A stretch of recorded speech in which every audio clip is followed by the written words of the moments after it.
There is a room at the back of mathematics where they keep the things that were proved by accident and could not be taken back.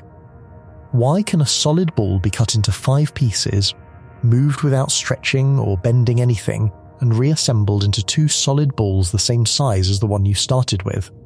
What is a pattern that a correct theorem forbids doing inside a rock that is older than the Earth? And why is there a number that gives the exact position of one atom in your hand right now, a number with a definite value that no equation anyone will ever write can produce? Those 3 questions have the same answer. Every one of these objects was proved. Not guessed at, not modelled, not conjectured. Proved, published, checked by people who wanted them to be wrong, and standing today. And not one of them can be built, drawn, computed, or pointed at. The men who found them mostly did not want them. One of the finest analysts in Europe wrote that he turned away from them in fear and horror, and he was talking about a curve. Tonight, 10 of them.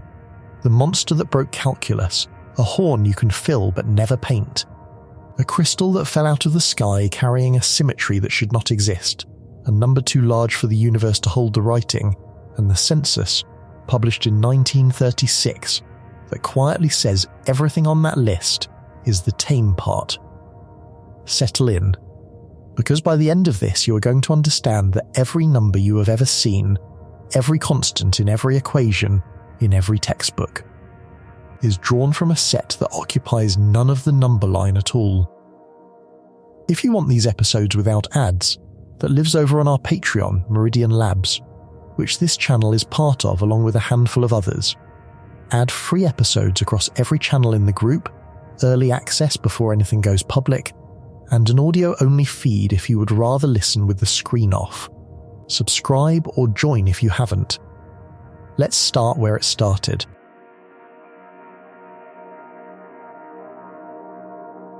On the 20th of May, 1893, one of the most respected mathematicians in France sat down to write a letter to a friend in the Netherlands, and what he put on the page was this.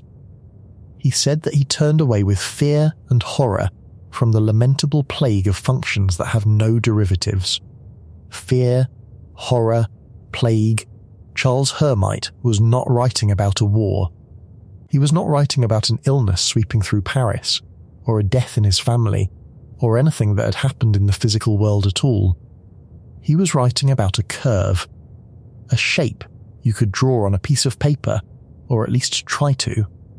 And that shape had frightened one of the finest analytical minds in Europe so thoroughly that the only vocabulary he could reach for was the vocabulary of contagion. He was not alone, and he was not being dramatic for effect. Henri Poincaré, writing in 1908, said that logic sometimes engenders monsters, and that for half a century mathematicians had watched a mass of bizarre functions appear, which seemed forced to resemble as little as possible the honest functions that serve some purpose. He called the collection a teratological museum. Teratology is the medical study of birth defects. That is the word he chose. Not a library, not a catalogue, a museum of deformities. And these men were not cranks on the edge of the discipline shouting about things they did not understand. They were the discipline. Hermite proved the transcendence of the number E. Poincaré essentially invented topology and chaos theory. When people at that level start using words like plague and monster and deformity about their own subject, something has gone wrong at a level that does not usually get discussed in front of the public. Here is what nobody tells you when you learn mathematics. There is a bestiary. There is a locked room in the back of the building where they keep the things that were proved to exist and immediately regretted. And the objects in that room have 3 properties in common that should not be able to coexist. The first is that every single one of them is real, in the only sense that mathematics recognizes the word. They have been proved, not conjectured, not modelled, not simulated. Proved with the same machinery that proves 2 + 2 = 4, published in journals, checked by hostile referees, and standing today. The second is that not one of them can be produced. You cannot draw them, build them, compute them, photograph them, or point at them. Some of them cannot be written down using every atom in the observable universe. Some of them are proved to exist and simultaneously proved to be unreachable by any procedure that could ever run on any machine. The third is that the people who found them mostly did not want them. That is the part that keeps catching me. Forget the story about brave discoverers pushing into new territory. What happened here was that mathematicians opened a door by accident, seeing what was on the other side, and spending the rest of their careers arguing about whether the door should be nailed shut. I want to walk you through 10 of them. 10 objects that, by any intuition you have about what it means for a thing to exist, should not. And there is one question underneath all 10, and I am telling you now that I am not going to answer it, because I do not think anybody can. The question is this: when mathematics says that something exists, what exactly is it telling you? Because finding it is not on offer, neither is building it, in at least one case near the end of this. It is not even telling you that you could recognize it if you were holding it. Every one of these 10 objects is a proof of existence that comes with a proof of inaccessibility stapled to the back of it, and I have never seen anyone give a satisfying account of what that combination actually means. 10 failed attempts to answer one question. That is the shape of the next 2 hours. And I will tell you one more thing before we start, because it is going to sit in the back of your head the whole way through and I want it there. The word monster was not a metaphor about how strange these objects are, it was a claim about how rare they are. Rare things, freaks, exceptions to the rule. That was the assumption that made the language possible. That is why Poincaré could talk about honest functions on one side and the Museum of Deformities on the other. That assumption did not survive. It is the only thing in this entire story that got comprehensively, catastrophically overturned, and when we get to it near the end, you are going to have to reorganize everything I am about to tell you. Start with the curve that started the panic. On the 18th of July, 1872, Karl Weierstrass stood in front of the Royal Prussian Academy of Sciences in Berlin and presented a paper with a title that reads like a legal document. On continuous functions of a real argument that possess a definite derivative for no value of the argument. He was 56 years old. He had been at the top of German mathematics for about 18 years. And what he showed them that afternoon broke something that everyone in the room had assumed for 200 years. To see why it broke them, you have to understand what continuity had meant up to that morning. A continuous function is one you can draw without lifting your pen. Nothing jumps and nothing teleports. That is the whole idea, and it is the correct idea, and it is what everyone still means by the word. And the assumption that came with it, that nobody had ever seriously questioned, was that if you can draw a curve without lifting your pen, then almost everywhere along that curve there has to be a direction. A slope. A tangent line. Zoom in far enough on any reasonably smooth-looking curve and it starts to look like a straight line. That is the entire foundation of calculus. That is what a derivative is. Newton built mechanics on it. Leibniz built notation for it. Every bridge, every engine, every orbit, every stress calculation in every building you have ever stood inside rests on the assumption that curves have directions. Weierstrass wrote down a curve that has a direction nowhere. Not almost nowhere. Not nowhere except at some awkward set of exceptional points.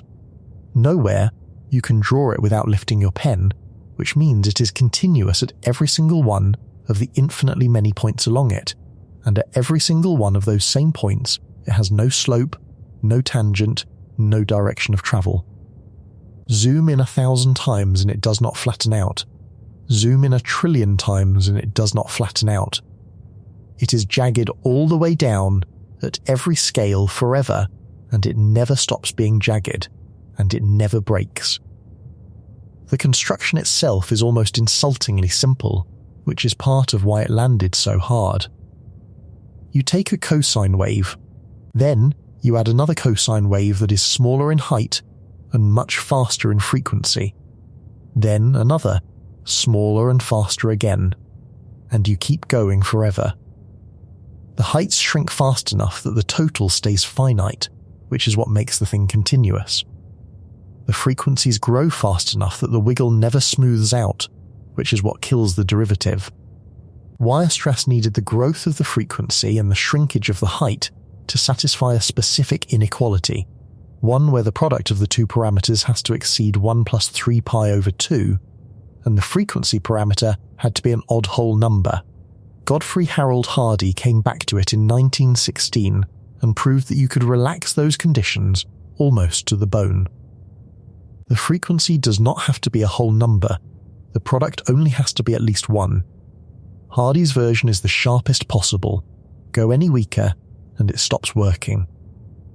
Here is the part of the story that gets left out, and it is the part that tells you what was really going on. Weierstrass was not first. Bernard Bolzano, a Bohemian priest and mathematician working in Prague, constructed a continuous nowhere differentiable function around 1830, roughly 42 years earlier. He did it geometrically rather than with an infinite series, and he did it correctly, and then it sat in a drawer. Bolzano had been removed from his university chair on political grounds and was under a publication ban for much of his career. His manuscripts were not properly excavated until the 1920s, and the nowhere differentiable function did not reach print until around 1930. That is a century of delay. 100 years in which the single most important counterexample in the history of analysis existed on paper in Prague, and nobody in Berlin or Paris knew about it. There was also Charles Sellerier in Geneva, who built a trigonometric example somewhere around 1860 and did not publish it either. It came out in 1890 after he was dead. Think about that pattern for a second, because it is going to keep happening. 3 men independently found the same monster. 2 of them said nothing, or were prevented from saying anything, and the mathematical world stayed comfortable for an extra 40 years as a result. When Weierstrass finally forced it into the open, the reaction was not a debate about whether the proof was correct. Nobody could find anything wrong with the proof. That was the problem. The reaction was about whether this kind of object should be allowed to count. Émile Picard put the stakes as plainly as anyone has.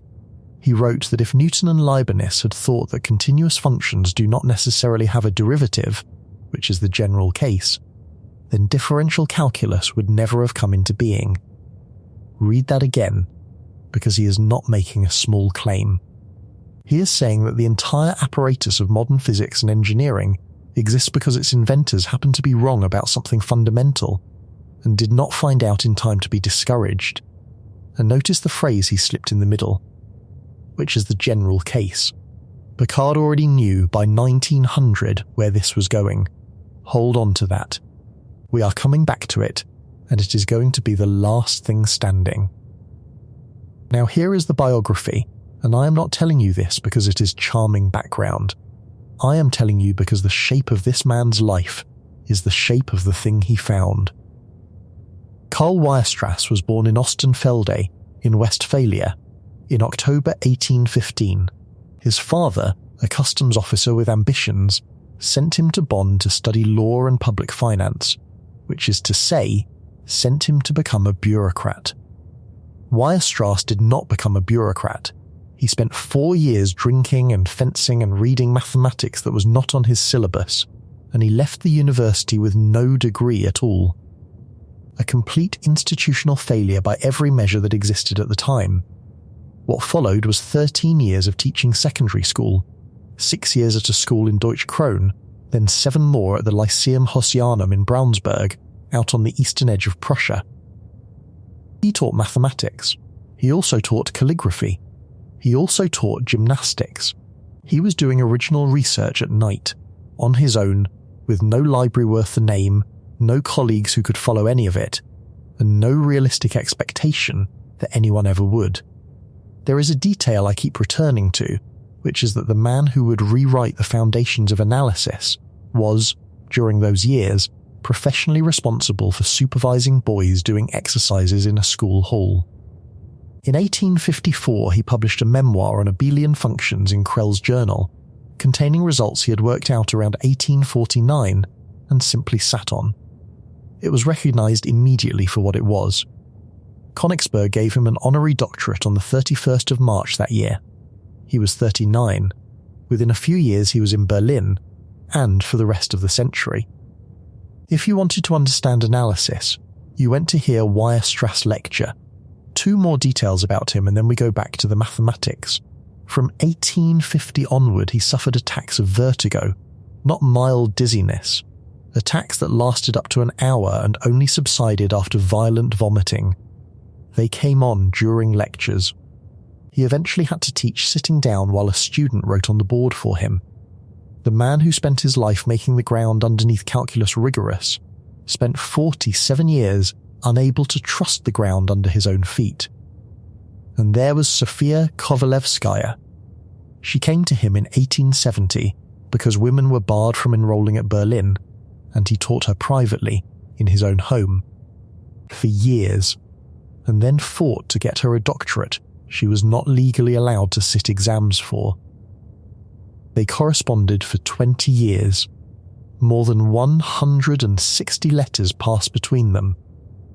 When she died in 1891, at 41, Weierstrass burned her side of the correspondence. Every letter she had ever sent him. We have his words to her. Her words to him are gone, permanently, by his own hand. He died in Berlin in 1897. I want to be careful here, because the neat version of this story is that Weierstrass unleashed a monster on a horrified establishment and the establishment lost. That is not quite what happened, and the actual outcome is stranger. The establishment did not lose. It adapted by building a wall. Analysis simply split into 2 territories. On one side, the well-behaved functions, the ones with derivatives, the ones physics uses, the ones in your textbook. On the other side, the pathological cases, quarantined, mentioned in a footnote as a caution against sloppy reasoning, and then never spoken of again. Poincaré's line about familiarising the beginner with the teratological museum is exactly this. You show the student the monster once, so they know to be careful, and then you close the door and go back to the honest functions. And that quarantine held for about 60 years. Then it collapsed completely, and it collapsed in the worst possible way.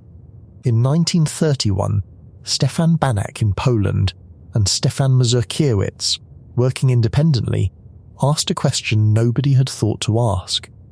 Not whether nowhere differentiable functions exist. Weierstrass settled that.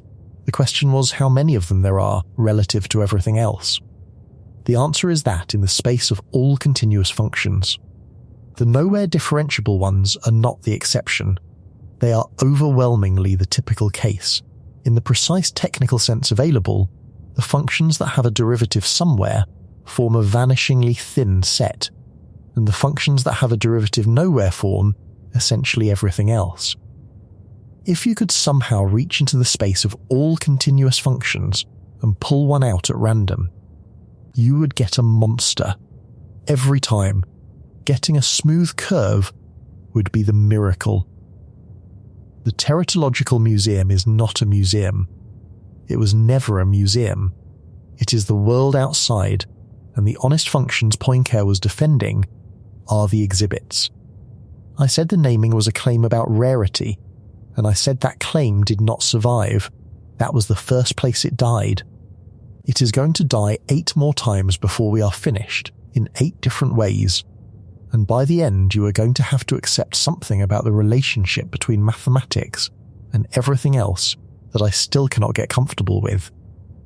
But a curve with no direction is at least something you can imagine. Bad, but imaginable.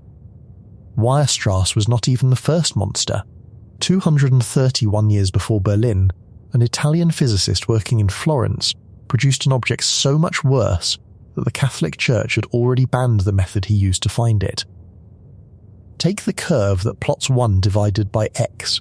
It is the simplest interesting curve in mathematics. As x gets bigger, the height gets smaller, and the curve slides down toward the horizontal axis forever without ever touching it. Every schoolchild who has ever seen a graph has seen this curve. Now take the section of it from x equals 1, running off to the right forever, and spin it around the horizontal axis.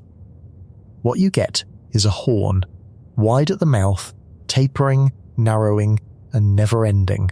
It has no far end, it runs to infinity. Evangelista Torricelli, in Florence, in 1641, worked out two things about that horn. The volume inside it is exactly pi, a finite number, roughly 3.14 cubic units, whatever units you started with. You could fill it with a bucket of water. The surface area of it is infinite. Those two facts are both true, both proved, and both about the same object. There is a solid, an actual well-defined geometric solid, that you can fill completely with a finite amount of liquid and never ever cover with a finite amount of paint. Pour in the water and it fills. Try to coat the inside wall and you will exhaust every drop of paint that has ever existed, and the wall will still be going. Torricelli called it the acute hyperbolic solid. Later generations called it Gabriel's horn, after the archangel who blows the trumpet that ends the world, which tells you something about how it registered. He announced it in letters. Bonaventura Cavalieri wrote back on the 17th of December 1641, and the phrasing is worth having in the original sense. He said he had enjoyed the most delicious fruits of Torricelli's genius, and that he found infinitely admirable this infinitely long hyperbolic solid that is nevertheless equal to a finite body. Cavalieri was one of the sharpest geometers alive, and he is using the word infinitely twice in one sentence about a solid that is finite. The language is buckling under the object. Gilles de Roberval in Paris tried to prove Torricelli wrong. He failed. Torricelli recorded that he had tried and failed, which is a small human piece of professional scorekeeping preserved for 4 centuries. The written version appeared as De Solido Hyperbolico Acuto, drafted in 1643 and published in the first volume of the Opera Geometrica in 1644. And here is the detail that shows Torricelli knew exactly how much trouble he was in. He proved it twice. Once with the method that had actually gotten him there, and then a second time using the old, unimpeachable Archimedean method of exhaustion, which everybody accepted and nobody could attack. He wrote a redundant proof because he did not trust the first one to survive contact with his colleagues. The method he did not trust is called the method of indivisibles, and it belonged to Cavalieri.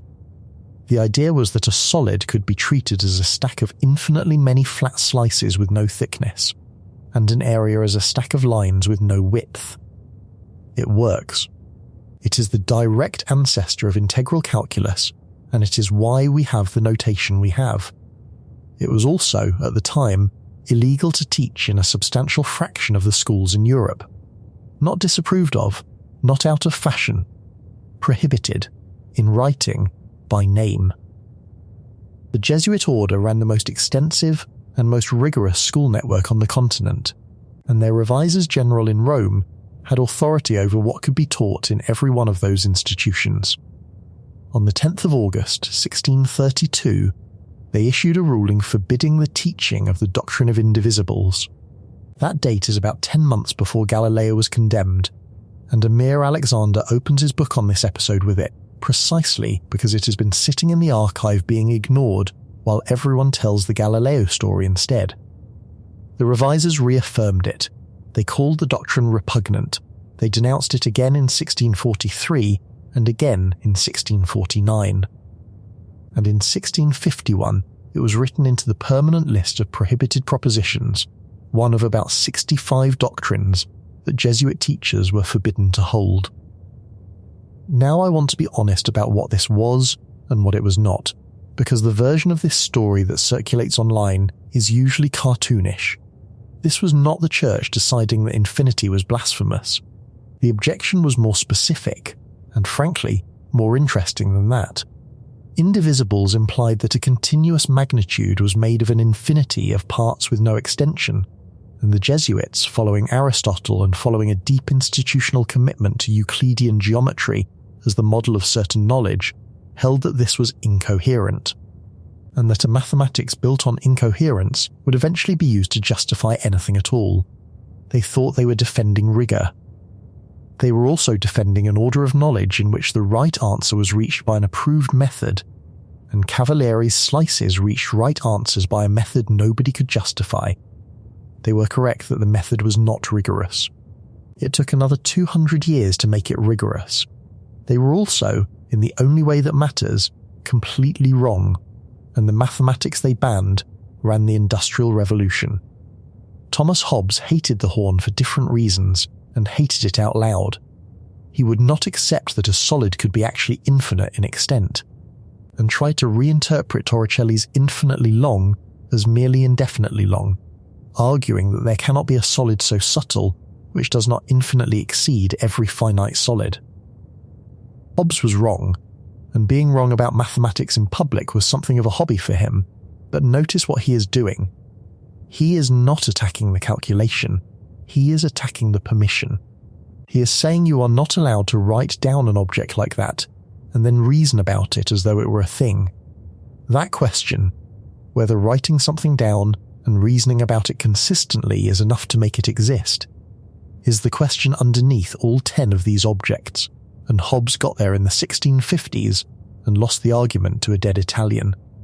Here is where I have to correct something, and it is the first of a few times in this where I am going to have to tell you that a story you have probably heard is dressed up beyond what it can support. Gabriel's horn is usually presented as a paradox, the painter's paradox. You can fill it, but you cannot paint it, and this is supposed to be a contradiction that breaks your brain. It is not a paradox, and it never was.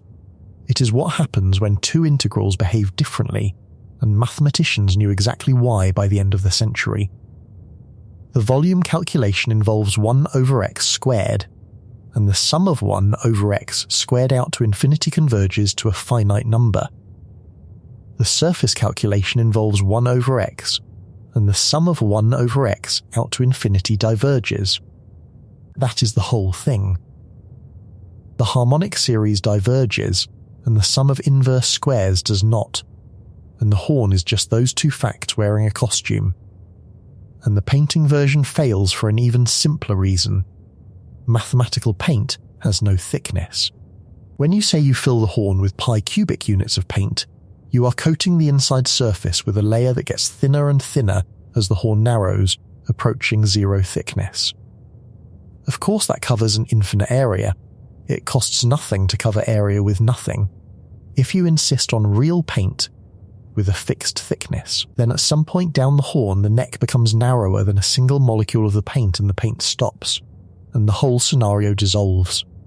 There is even a genuine dispute among historians about whether anyone in the 1640s found this as scandalous as we assume. Paolo Mancosu and Ezio Vailati documented the 17th century philosophical reception carefully and found real disturbance, particularly in Hobbes. Victor Blasio has argued the opposite, that the counterintuitive framing is largely a modern invention, and that competent geometers of the period took it in stride. I lean toward Mancosu, because Torricelli's decision to write a second redundant proof is hard to explain if he expected the result to be received calmly. But I am not certain, and I would rather tell you that than pretend the historical record is cleaner than it is. Which leaves the horn in a strange position, and this is why it belongs in the bestiary rather than in a footnote.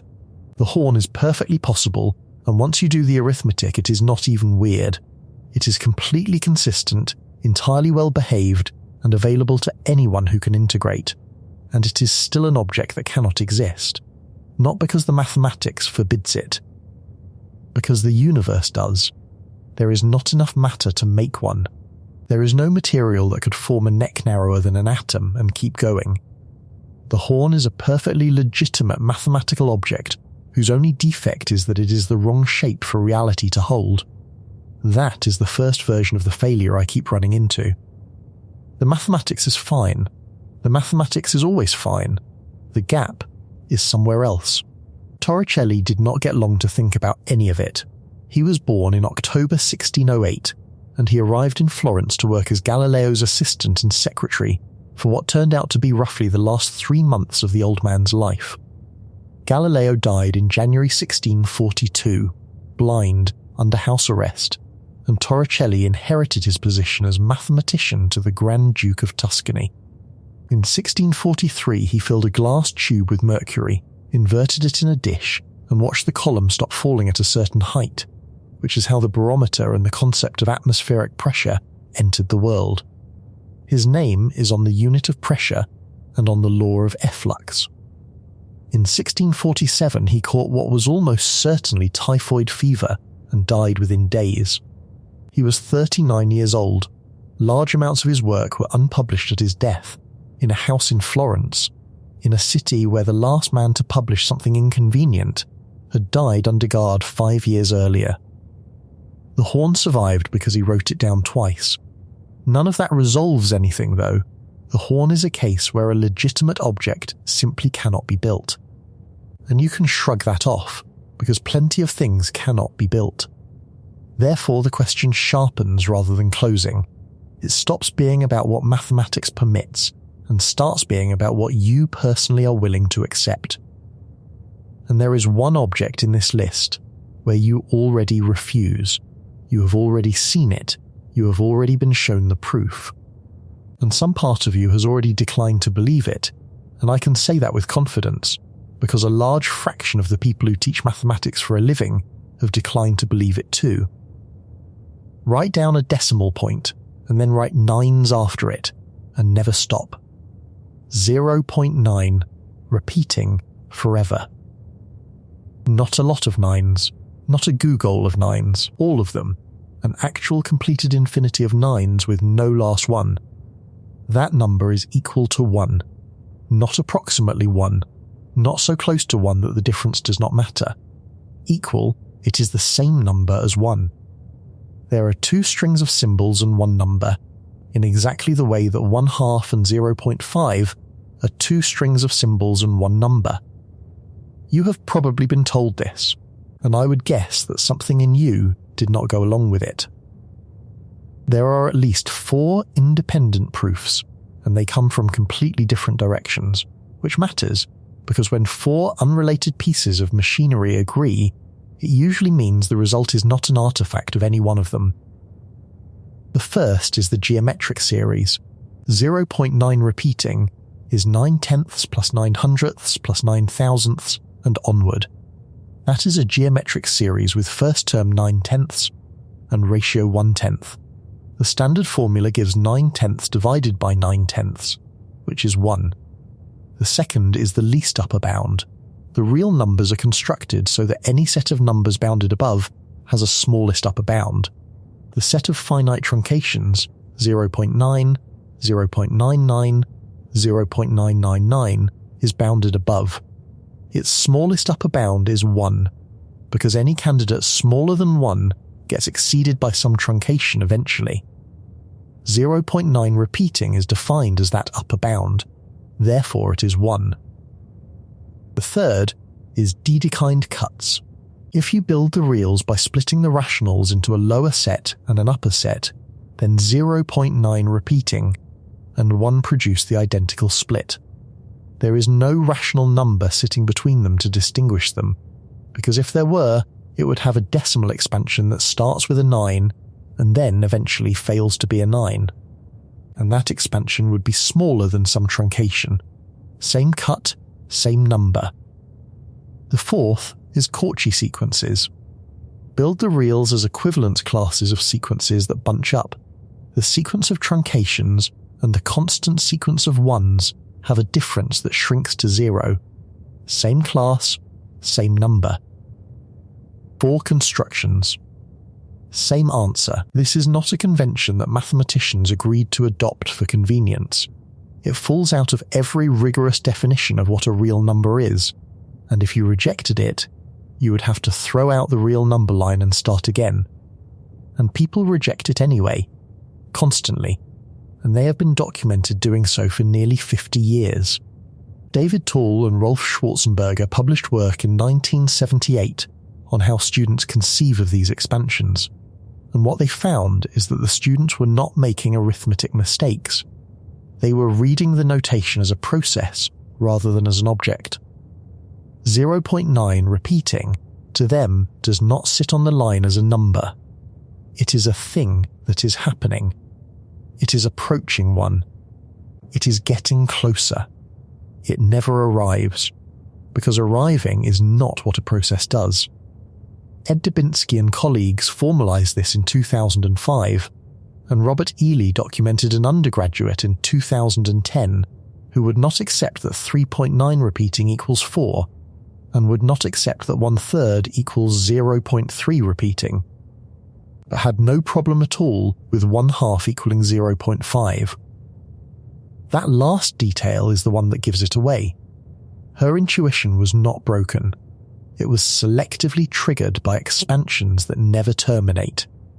And this does not stop at undergraduates. Studies through the 2000s and 2010s found the same rejection among people training to teach mathematics and among people already teaching it.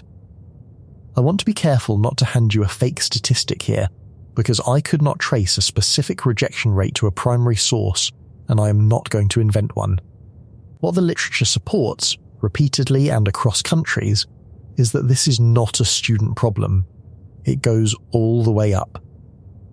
So we have a mathematical object whose existence is settled beyond any reasonable dispute, and a substantial population of professionals whose job is to transmit it and who do not believe it.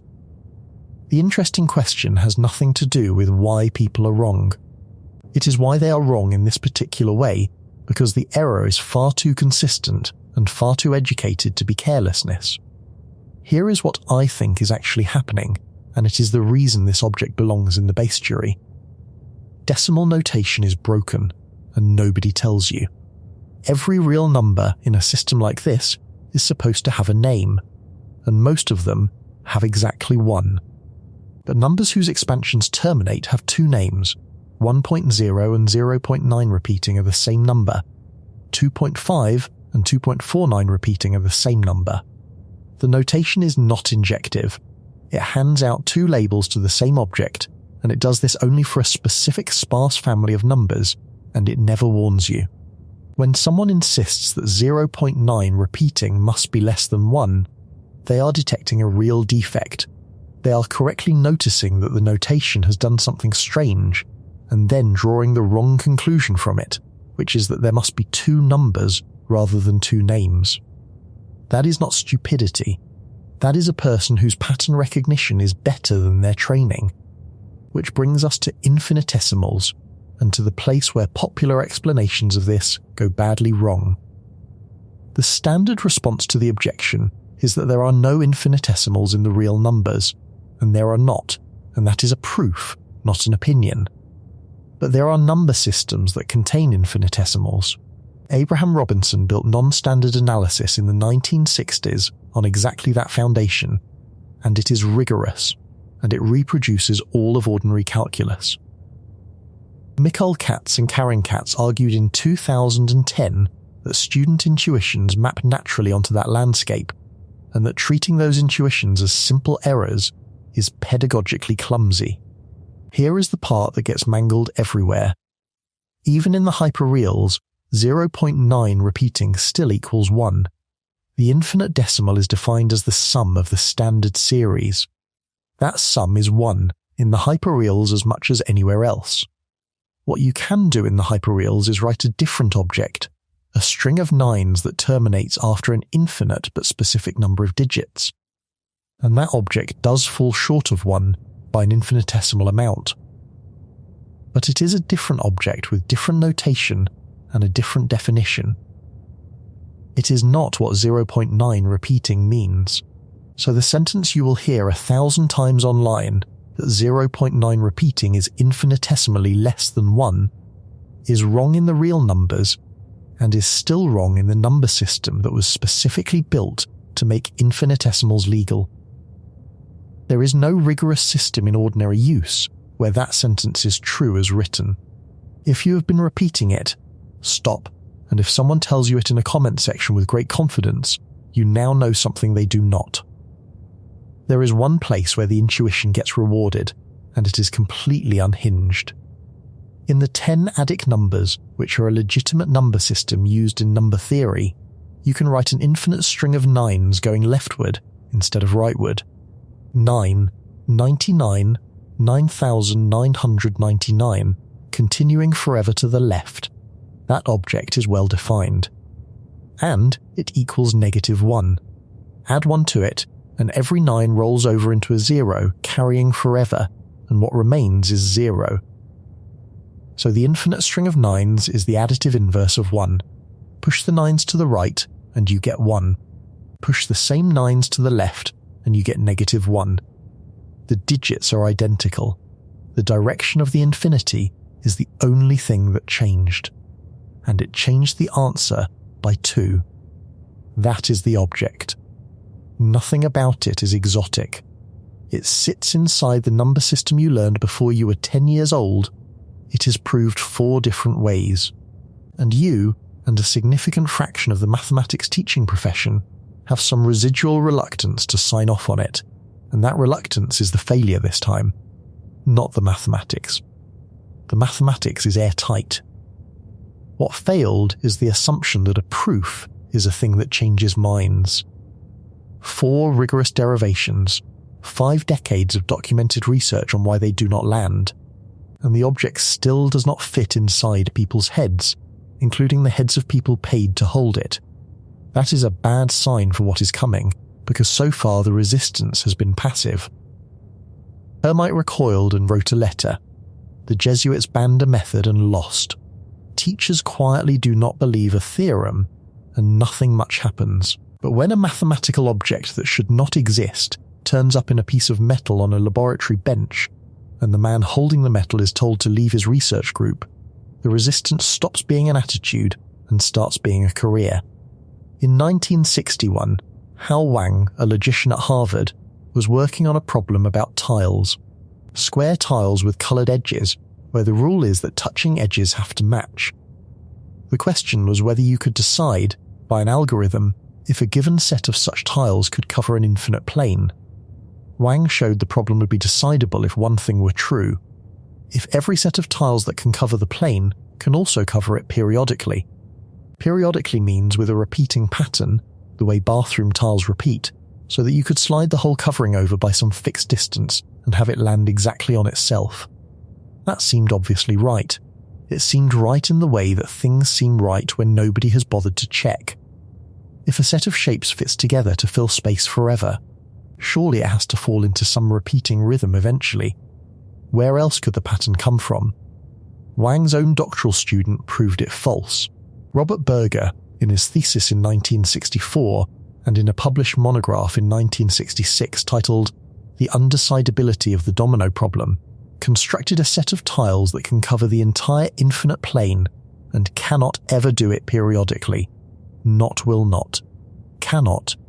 There is no repeating arrangement at any scale in any direction. Every covering these tiles produce is a periodic forever. His first construction used 20,426 tiles. Then it started shrinking. Berger himself got it down to 104. Donald Knuth reduced it to 92. Raphael Robinson, in a paper in 1971 that is still admired for its economy, got it to 6. And then Roger Penrose, working on it in 1973 and 74, got it to 2. 2 shapes, a fat rhombus and a thin one, or in the other version a shape like a kite and a shape like a dart. 2 pieces of card. Give them to a child with matching rules and they will tile a floor, a room, a country, a plane of infinite extent, and the pattern will never once repeat itself. And the pattern is not random. That is what makes it a monster instead of a mess. Any finite patch you find anywhere in a Penrose tiling appears again, infinitely many times, scattered throughout the rest of the tiling. There is order everywhere and periodicity nowhere. The golden ratio is stitched into it structurally. Count the kites and count the darts in a large region, and the ratio approaches the golden ratio. It cannot be otherwise, because the golden ratio is irrational, and an irrational ratio between the two tile types is exactly what makes repetition impossible. The tilings also display fivefold symmetry. Rotate the pattern by 1/5 of a turn, and it maps onto itself. Now hold that word, fivefold, because in 1974 there was a piece of recreational geometry, a thing that got written up in a puzzle column, and there was a hard theorem in a completely different field saying that fivefold symmetry could not exist in matter. The crystallographic restriction theorem had been established in the 19th century, and it is not a guideline, it is a proof. A crystal is a periodic arrangement of atoms, and if your arrangement is periodic, then the only rotational symmetries available are twofold, threefold, fourfold, and sixfold. 5 is impossible. 10 is impossible. This was in every textbook. It was the basis of how crystals were classified, identified, and understood, and it was the founding assumption of the entire field. On the 8th of April, 1982, at the National Bureau of Standards in the United States, an Israeli materials scientist named Dan Shechtman put a rapidly cooled alloy of aluminium and manganese into an electron microscope, fired a beam through it, and looked at the diffraction pattern. He saw 10 bright spots arranged in a perfect ring. Tenfold symmetry, sharp, clean, unambiguous diffraction spots, which is the signature of ordered atomic structure, arranged in a pattern that ordered atomic structure is not permitted to produce. In his laboratory notebook that day, he wrote 10-fold, followed by 3 question marks. He counted the spots again. He rotated the sample. He assumed it was twinning, which is when two crystals grow into each other and fake a forbidden symmetry, and he spent a long time ruling that out, and it was not twinning. The material was doing something that the mathematics of periodic structures had proved was impossible. The reaction from his colleagues was not interest. He was told to go back and read the textbook. He was told there was no such thing. The head of his research group handed him a standard crystallography text and suggested he read it, and eventually asked him to leave the group, on the grounds that he was bringing disgrace on them. Read that sentence again and think about what it means. A man produced a clean, reproducible experimental result and was removed from his team for embarrassing them by continuing to believe his own instrument. It took 2 years to get it into print. The paper finally appeared in Physical Review Letters in 1984, with Ilan Blech, Denis Gratius, and John Kahn, and even then Kahn had initially been among the skeptics before working through it himself. And then Linus Pauling went after him. Pauling was, at that point, arguably the most decorated chemist who had ever lived. 2 unshared Nobel Prizes, the structure of the chemical bond, a public figure with enormous authority, and he spent years standing on conference platforms telling audiences that Danny Shechtman was talking nonsense, that there was no such thing as quasicrystals, only quasi-scientists. That is the actual quote, and it is worth being precise about it because it gets mangled constantly. There is no such thing as quasicrystals, only quasi-scientists. Said in public, repeatedly about a named living researcher, by the most famous chemist in the world, about a result that was correct. Pauling was pushing an alternative explanation involving enormous complicated twinned unit cells. He was wrong. He kept publishing on it until 1993. He died in 1994, and as far as the record shows, never accepted it. Shechtman received the Nobel Prize in Chemistry in 2011. Alone, no shared credit, which is unusual, and which reads as the committee making a statement about who had been right and who had been standing on platforms. But the vindication that actually matters was not handed over in Stockholm. It happened to the definition. In 1992, the International Union of Crystallography changed what the word crystal means. The old definition was built on periodicity. The new one is built on diffraction. A crystal is now defined as a solid with an essentially discrete diffraction pattern, which is a definition that says, in effect, we will identify these things by what they do rather than by the structure we assumed they had to have. An entire field rewrote its foundational definition because a piece of aluminium refused to comply with it. And then it got stranger, because if quasicrystals only ever appeared in a laboratory under rapid cooling, you could still file them as an artificial curiosity. In 2009, Luca Bindi and Paul Steinhardt identified a natural quasicrystal in a mineral sample, an aluminium-copper-iron compound now called icosahedrite. The sample was traced back to the Koryak Mountains in far eastern Russia, and the material turned out to have come from the Katurka meteorite, a carbonaceous chondrite roughly 4.5 billion years old. The quasicrystal formed in space, before the Earth existed, and fell here. Then, in 2021, they found quasicrystals in trinitite. Trinitite is the glass created when the first nuclear weapon was detonated in New Mexico in 1945, when the desert sand fused. Nobody had thought to look. The material had been sitting in collections for 76 years. So the forbidden structure predates the solar system and was also manufactured accidentally by the Manhattan Project. The mathematics kept moving too, and it moved recently. The obvious question after Penrose got it down to 2 shapes was whether you could get it down to 1. A single tile that covers the plane and cannot do it periodically. This was called the Einstein problem, from the German for 1 stone, and it stayed open for about 50 years. The consensus among the people who worked on it was that the answer would be no.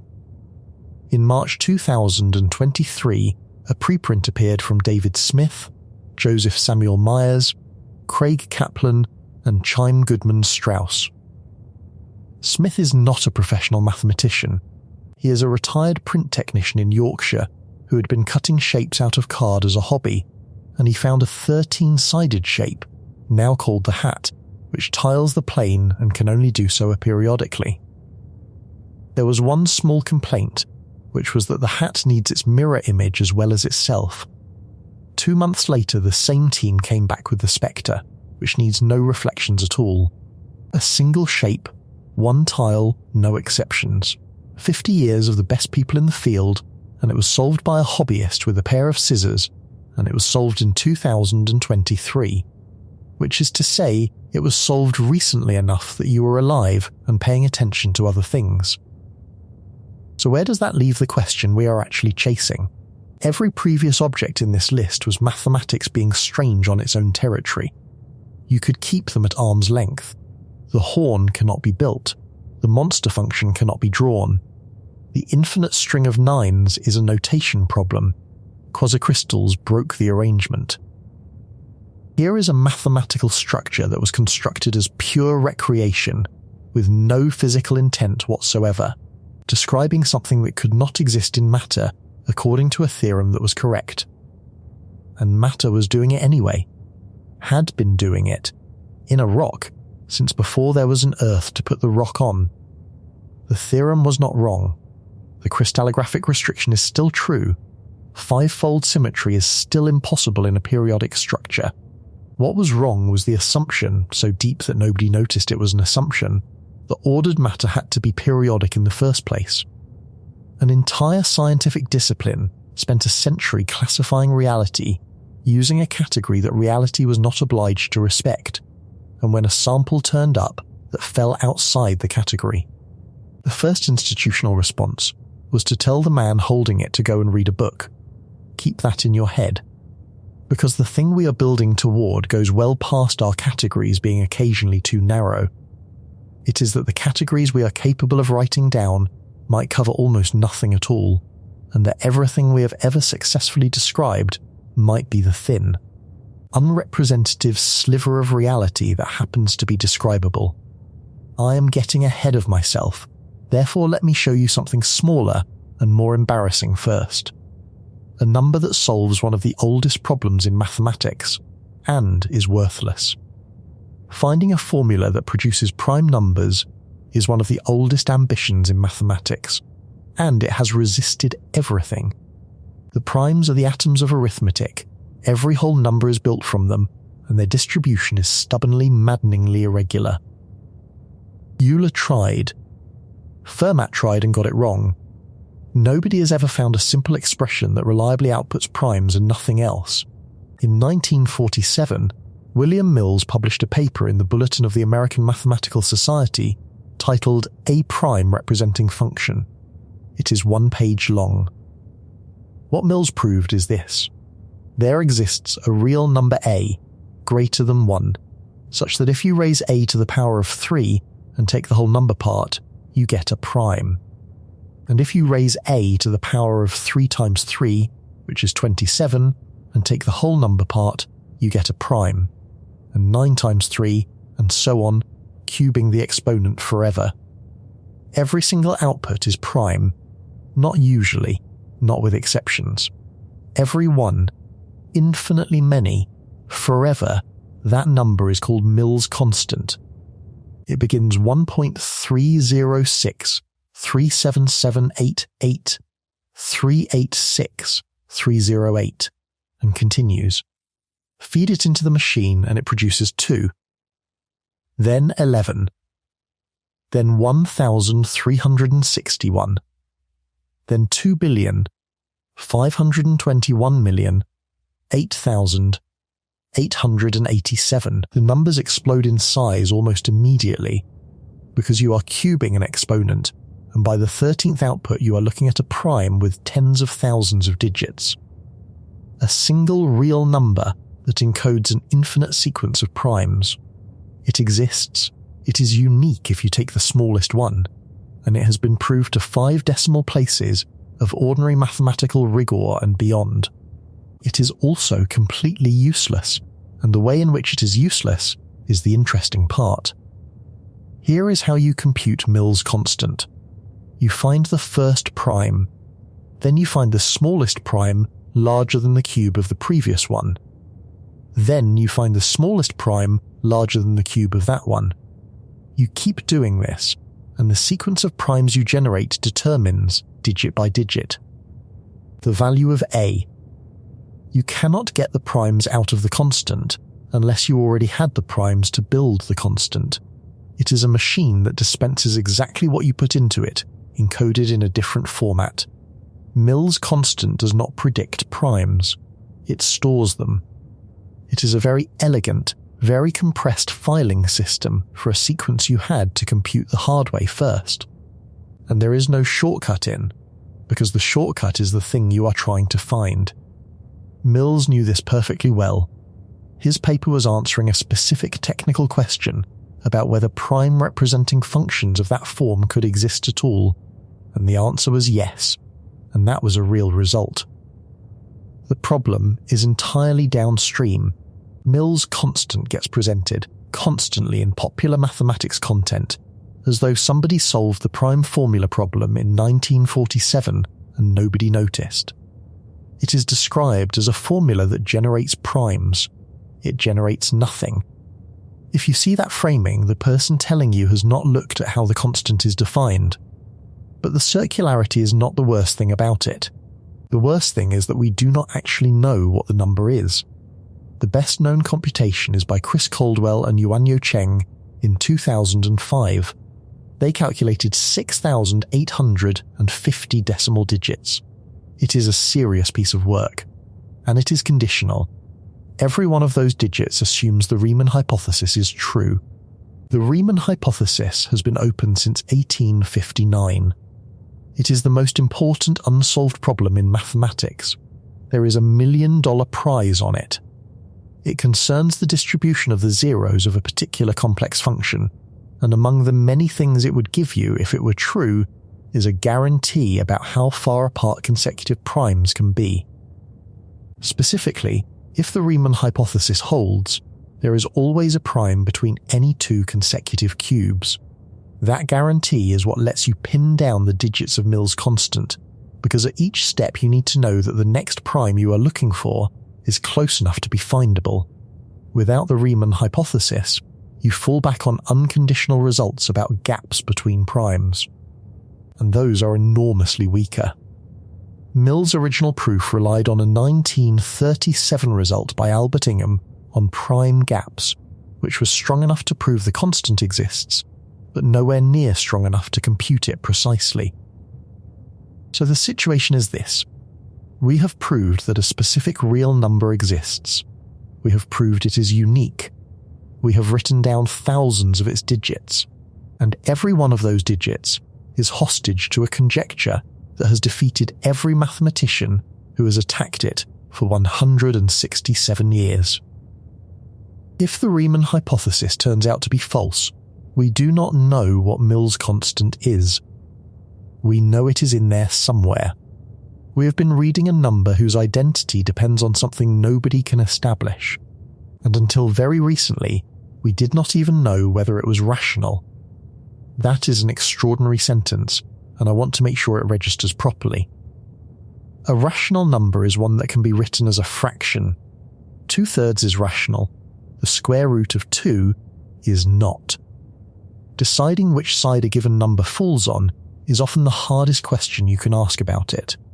And for most specific constants, we simply cannot do it. We do not know whether the sum of Euler's constant and pi is rational. We do not know it for a great many things. For 77 years, the answer for Mills' constant was that nobody had any idea. In 2024, a paper appeared claiming a proof of irrationality, and there has been follow-up work on related transcendence questions. I would treat that as an active development rather than a settled fact, because results at that level need time to be picked over. Whether the number is transcendental, which is a stronger condition, remains open. There is something almost humiliating about this object compared to the others. The Weierstrass function is a monster because it violates intuition. The horn is a monster because reality cannot hold it. Quasicrystals are a monster because they broke a classification system. Mills' constant is a monster because it is a perfect answer to a question, and the answer contains no information. It looks like knowledge. It has all the surface features of knowledge. There is a formula. There is a constant. There are digits. Feed it in, primes come out, and when you take it apart there is nothing inside except the primes you already had, wrapped up in a way that makes them look like they came from somewhere else. I keep thinking about that as a general risk, and I do not think it is confined to this one number. How much of what we call understanding is a compression of the answer rather than an explanation of it? How would you tell the difference from the inside? There is no institutional villain in this one. Nobody suppressed Mills. Nobody wrote a furious letter. He published a page. It was correct. Everyone agreed it was correct, and it went into the literature and did nothing at all. That is a quieter kind of failure, and in some ways it disturbs me more than the loud ones. But at least Mills' constant is honest about its dependency. It tells you up front that it needs the Riemann hypothesis. It wears the assumption on the outside.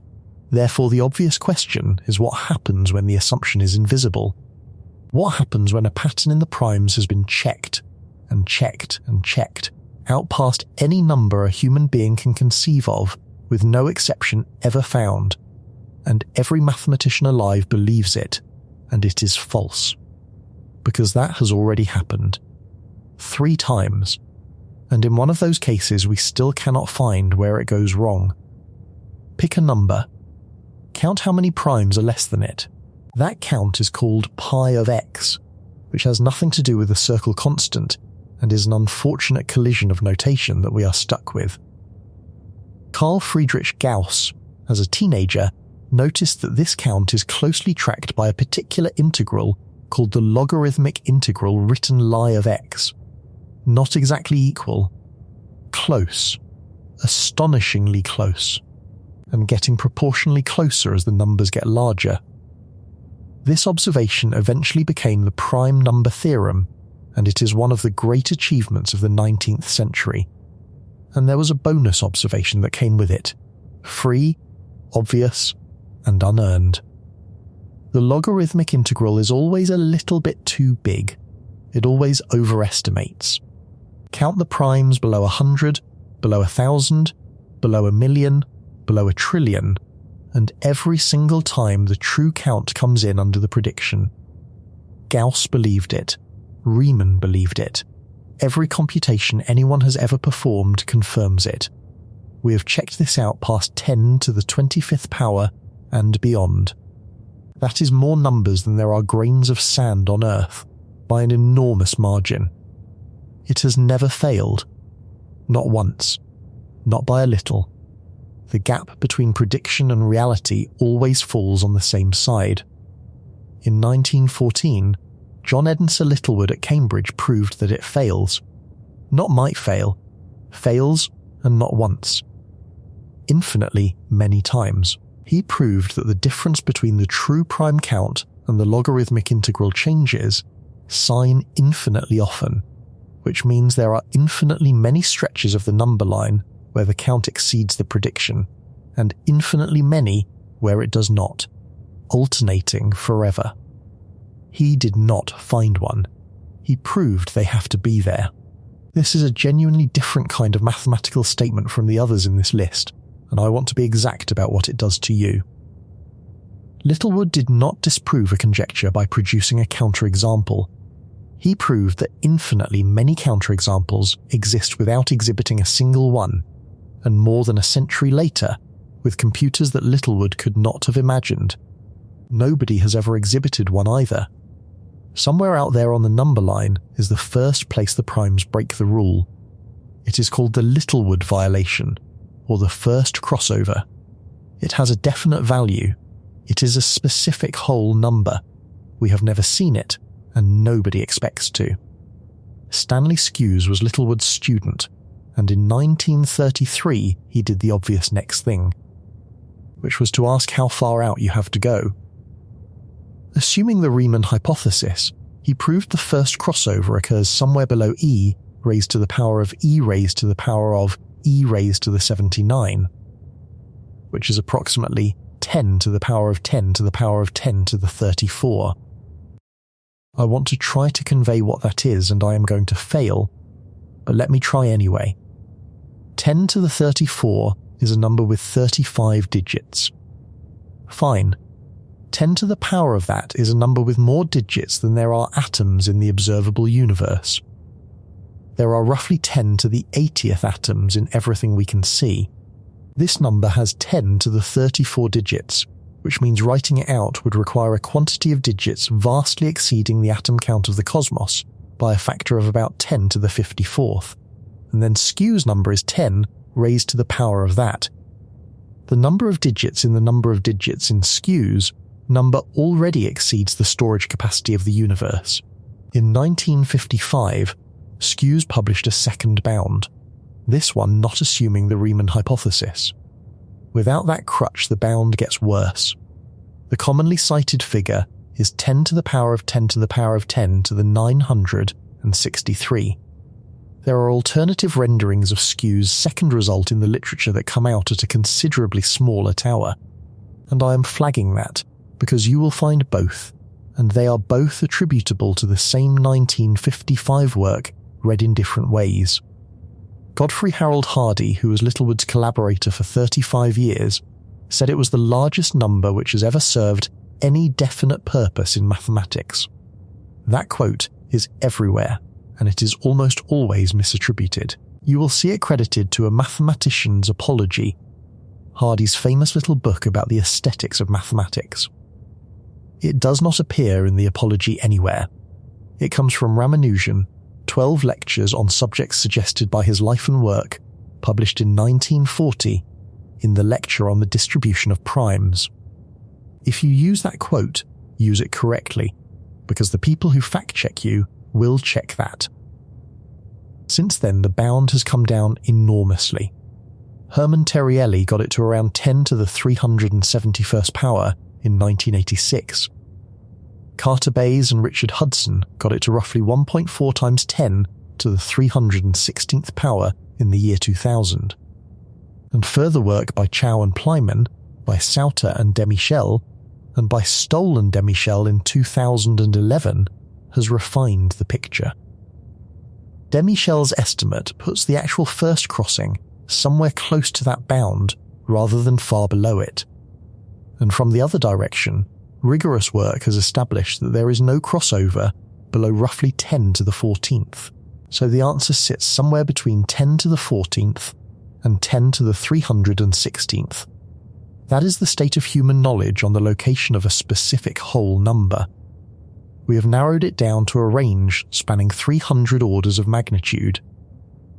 Now here is why this segment exists, and it is not because the number is big. Every scientific and mathematical intuition you have about evidence is calibrated by experience. If a pattern holds for 1,000 cases, you believe it. If it holds for 1 billion, you believe it hard. If it holds for every case that has ever been computed, across 2 centuries, with no exception, you would be reasonable to treat it as effectively certain. Littlewood proved that reasoning is worthless. 10 to the 25th verified cases, and the pattern is still false. The counterexample is out there at some absurd height, and no amount of computing will ever reach it. Every computer that will ever be built, running until the last star burns out, will not reach it. The verification does not count as weak evidence. It does not count as evidence at all. It tells you nothing about what the primes do out there, because out there is not a place we can go. And if that were an isolated freak, you could file it. It is not.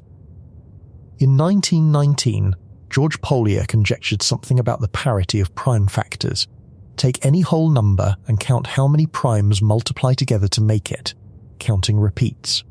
6 is 2 times 3, so 2 factors even. 8 is 2 times 2 times 2, 3 factors odd.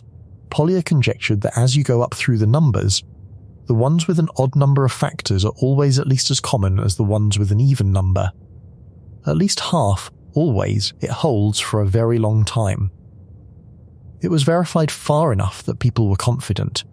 Colin Brian Haselgrove disproved it in 1958 in a paper titled A Disproof of a Conjecture of Polya, and once again, the disproof was indirect.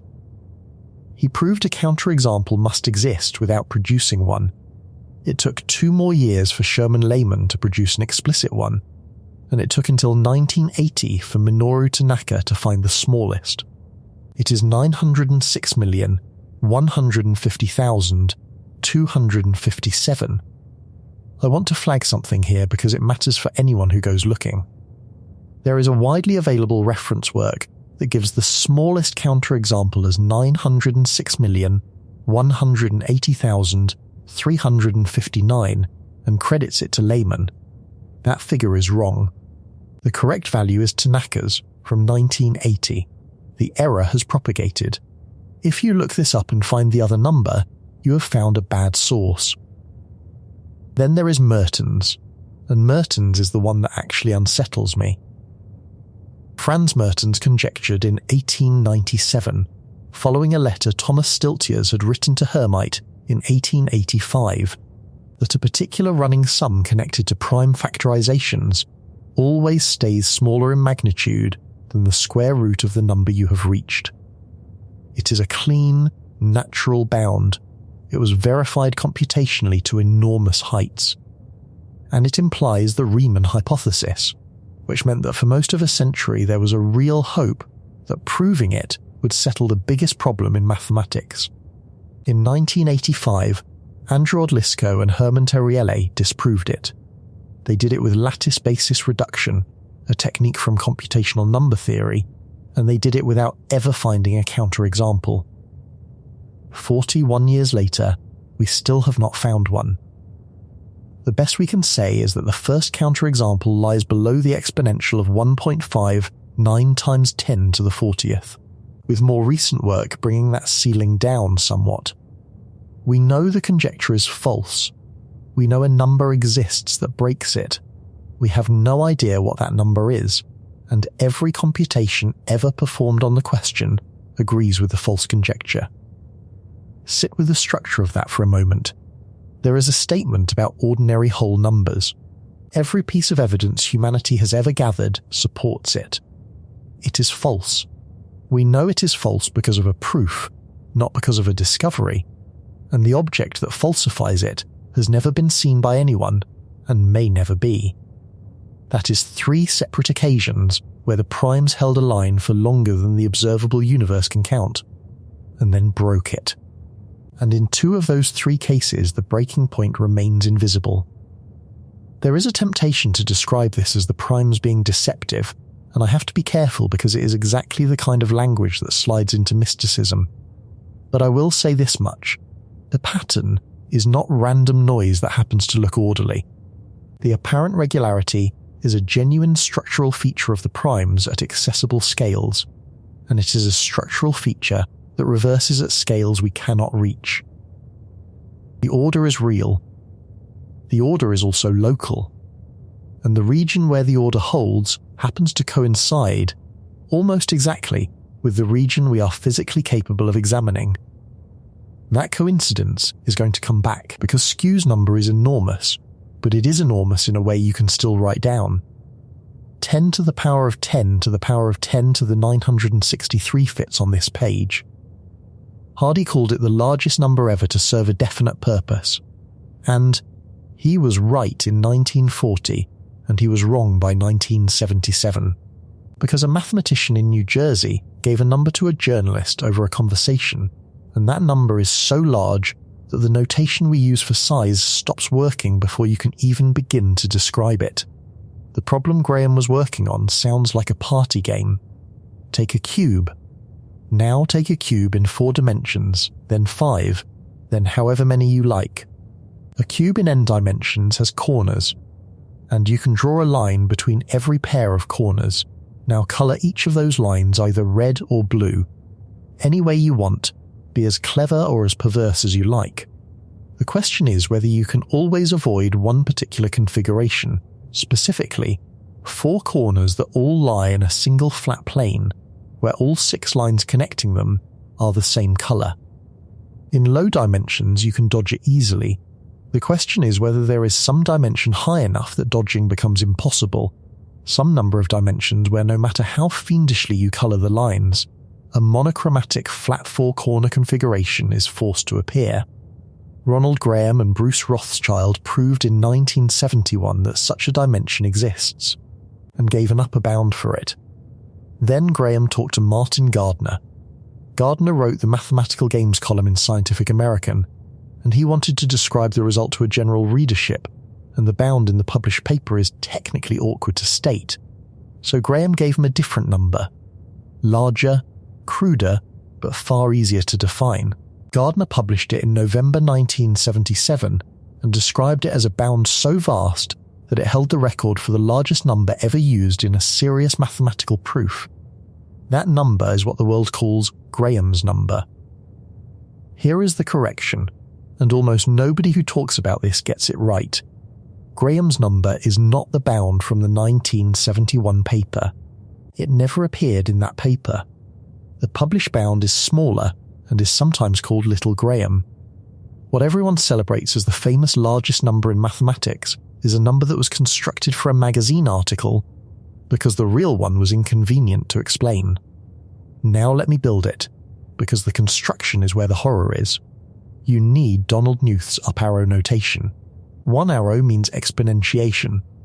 3 with 1 arrow and a 3 means 3 cubed, 27. 2 arrows means iterated exponentiation, which is called tetration. 3 with 2 arrows and a 3 means 3 to the power of 3 to the power of 3, which is 3 to the 27th, which is 7,625,597,000,000. 484,987. Already unpleasant. 3 arrows means iterated tetration, and here the wheels come off. 3 with 3 arrows, and a 3 means you build a power tower of 3s whose height is 7.6 trillion. Not a tower with 7 trillion written at the top. A tower with 7 trillion floors, each floor a 3. Evaluate that, and you have a number so large that describing its digit count requires the same notation again. 4 arrows iterates that. Graham's number starts with 4 arrows. 3 4 arrows, 3. Call that the first step. The second step is 3, with a number of arrows equal to the first step, then 3. The number of arrows is itself that unspeakable 4-arrow value. The third step is 3, with a number of arrows equal to the second step, then 3. You do this 64 times. The 64th step is Graham's number. I want to be precise about how bad this is. The problem is not that the number is large. Large is fine. 10 to the 80th is large. Skewes' number is large. The problem is that at every level, the thing growing is neither the number, nor the exponent, nor the height of the tower. It is the number of arrows, which is to say the level of the operation itself. Each step reaches into the machinery of arithmetic and adds a new layer of what it means to multiply repeatedly, and then feeds the previous monstrosity in as the count of how many layers to use. Here is the standard physical argument, and I want to walk it properly because it is usually rushed. The smallest meaningful volume in physics is the Planck volume, roughly 4 times 10 to the minus 105th cubic meters. Below that, current physics has nothing to say about spatial extent. The observable universe is about 4 times 10 to the 80th cubic meters. Divide one by the other, and you get around 10 to the 185th Planck volumes in everything we can see. Now suppose you could store 1 decimal digit in each Planck volume, the most information-dense storage that has any physical meaning. Fill the entire observable universe. You could store about 10 to the 185th digits. Graham's number has vastly more digits than that, and the number of digits in the number of digits has vastly more digits than that, and you can iterate that observation an absurd number of times and never come close to the actual scale of the thing. There is no arrangement of matter in this universe that represents Graham's number in decimal. The universe is not large enough to hold the writing, and yet we know its last 10 digits. They are 2, 4, 6, 4, 1, 9, 5, 3, 8, 7. That is not a trick, and it is not an approximation. Because of the tower structure, the final digits stabilize. As you build the tower higher, the last digit stops changing, then the last 2 stop changing, then the last 3. Hundreds and in fact thousands of trailing digits have been computed exactly, and there is recent work from 2024 giving an exact treatment of how many digits are stable at each level. We know the end of a number we cannot write the beginning of. We can read the last page of a book whose first page is physically unreachable, but the actual scandal in this story is not the size, it is the answer. Remember what Graham's number is for. It is an upper bound on the dimension at which those 4 monochromatic coplanar corners become unavoidable. The lower bound, meaning the highest dimension where somebody has actually constructed a colouring that dodges the configuration, was pushed to 11 by Jeff Xu in 2003, and then to 13 by Jerome Barclay in 2008. 13, and in 2013 and 2014, Mikhail Lavrov, Mitchell Lee, and John Mackey demolished the upper bound. Using results on Hales-Jewett numbers, they brought it down from Graham's number to a tower expression involving a small handful of double arrows and a 9. Still enormous by ordinary standards. Utterly negligible next to Graham's number. Not smaller by a factor. Smaller in a way that factors cannot express.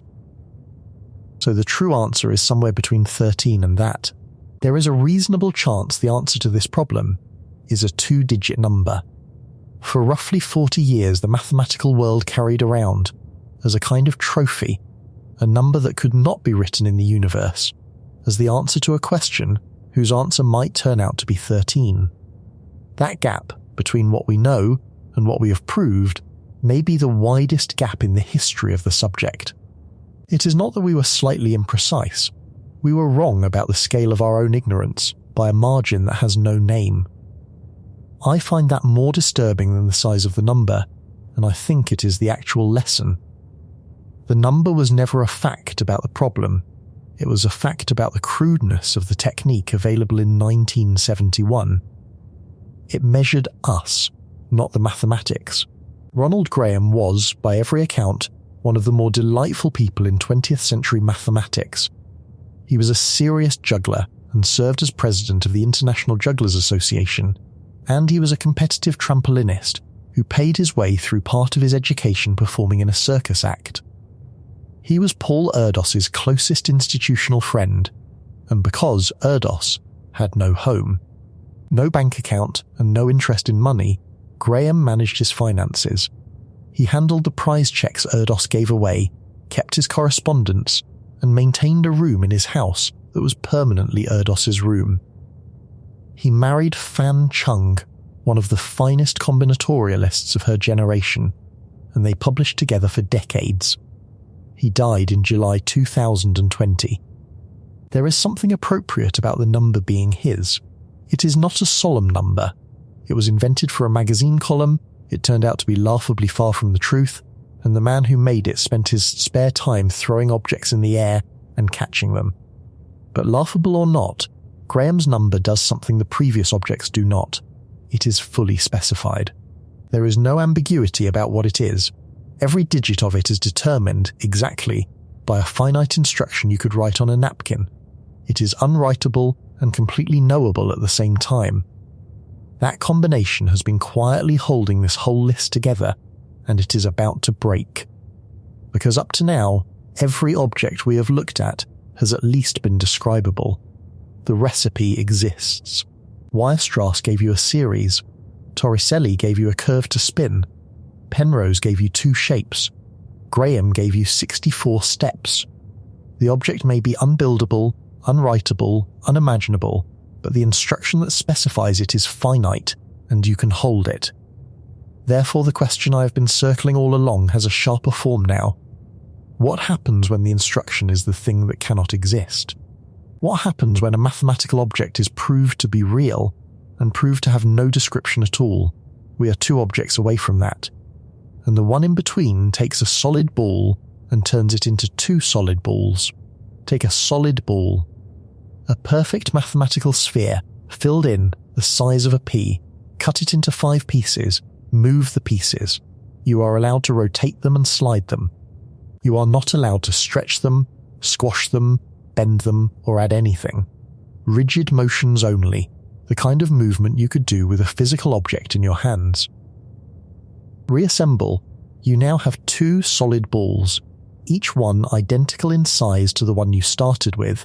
That is the Banach-Tarski paradox, and it is a theorem.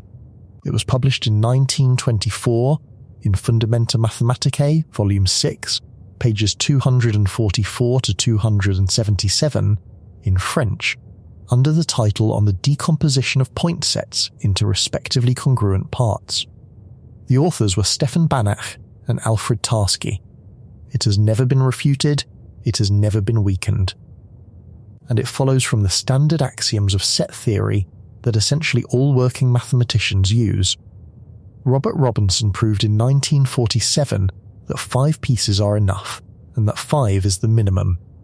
If you are willing to leave out a single point at the centre, 4 will do. 5 pieces. That is not a large number. That is a number you could do with a knife, if the pieces were the kind of thing a knife could produce.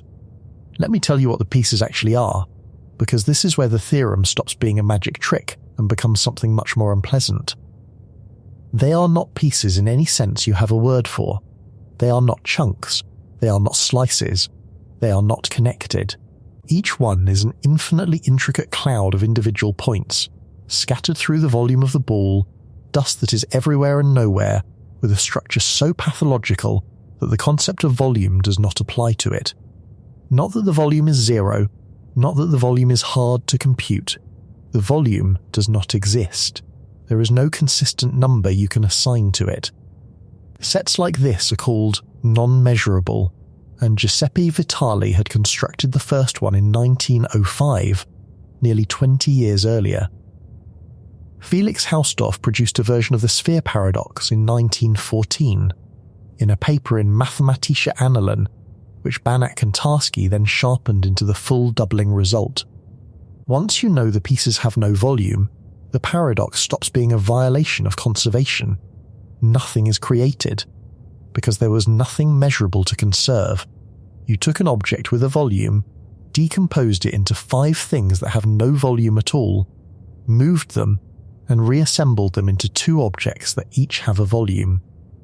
The arithmetic never breaks, because there is a stage in the middle where arithmetic simply does not apply.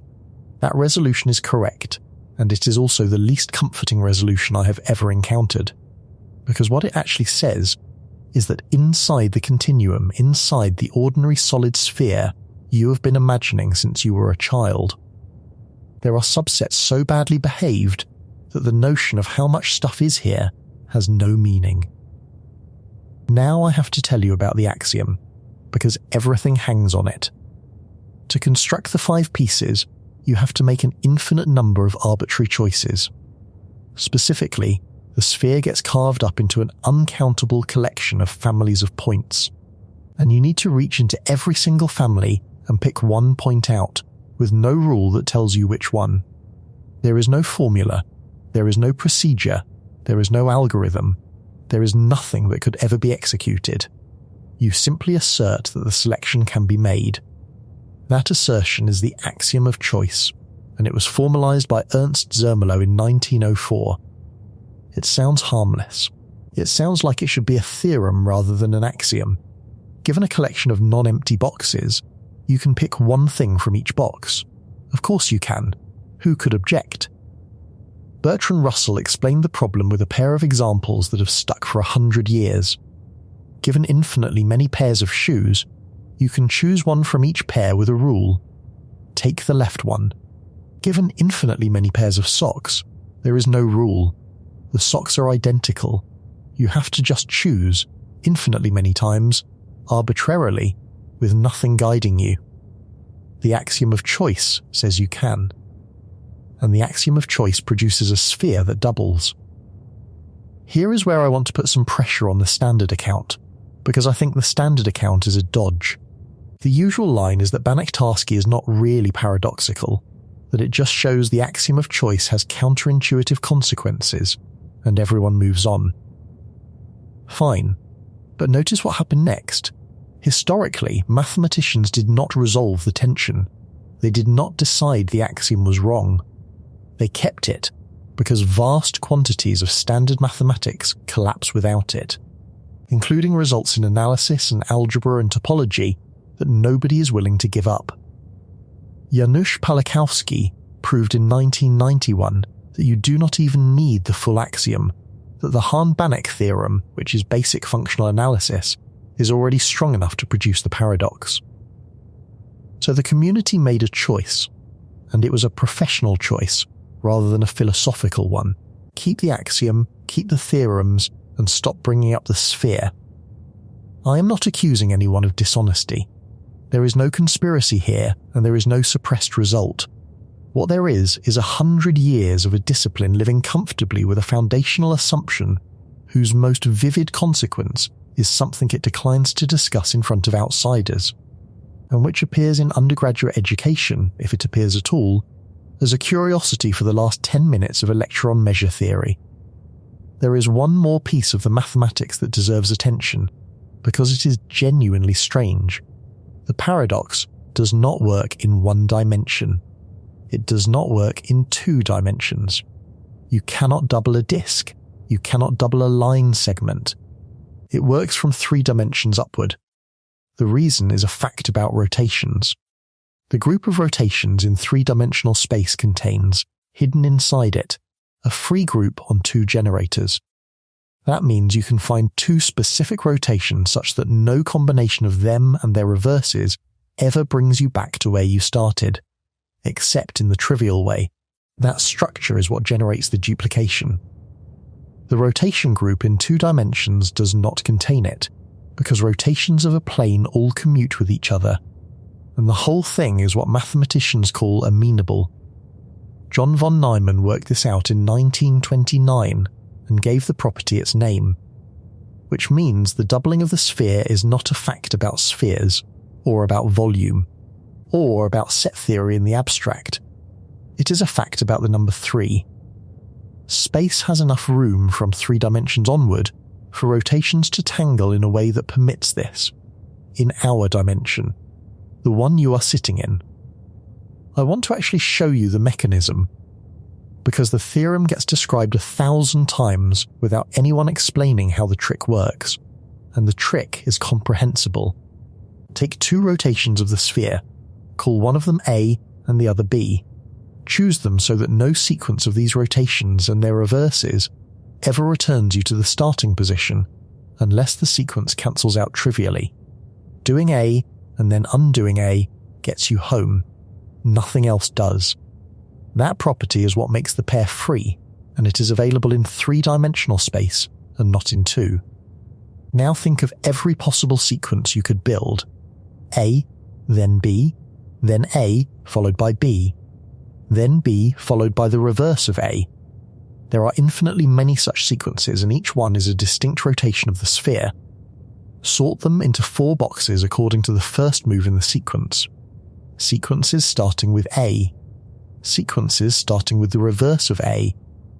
Sequences starting with B. Sequences starting with the reverse of B, plus the empty sequence which does nothing. Here is the move that does all the work. Take the box of sequences that start with the reverse of A. Now apply the rotation A to everything in that box. What happens is that the leading reverse of A gets cancelled by the A you just applied, and what you are left with is every possible sequence that does not start with A, which is to say, 3 of the 4 boxes plus the empty one. Read that again. You took 1/4 of the collection, rotated it, and it became 3/4 of the collection. Not a copy of 3/4. It became 3/4 exactly, with nothing missing and nothing duplicated. Do the same with the box starting with the reverse of B, applying B to it, and you get the other 3/4. So the 4 boxes can be regrouped using nothing but rotation into 2 complete copies of the original collection. That is the entire paradox. Everything else is bookkeeping. Banach and Tarski's actual work was in transferring this fact about sequences of rotations onto the points of the sphere, which requires the axiom of choice to pick a representative point from each orbit, and then in handling the fixed points and extending from the surface of the sphere to the solid ball. But the doubling itself does not come from set theory being weird. It comes from the fact that an infinite collection of sequences can contain a proper subset that is a perfect copy of itself, which is the same phenomenon as the Hilbert Hotel, where a full hotel with infinitely many rooms can accommodate infinitely many new guests by shifting everyone along.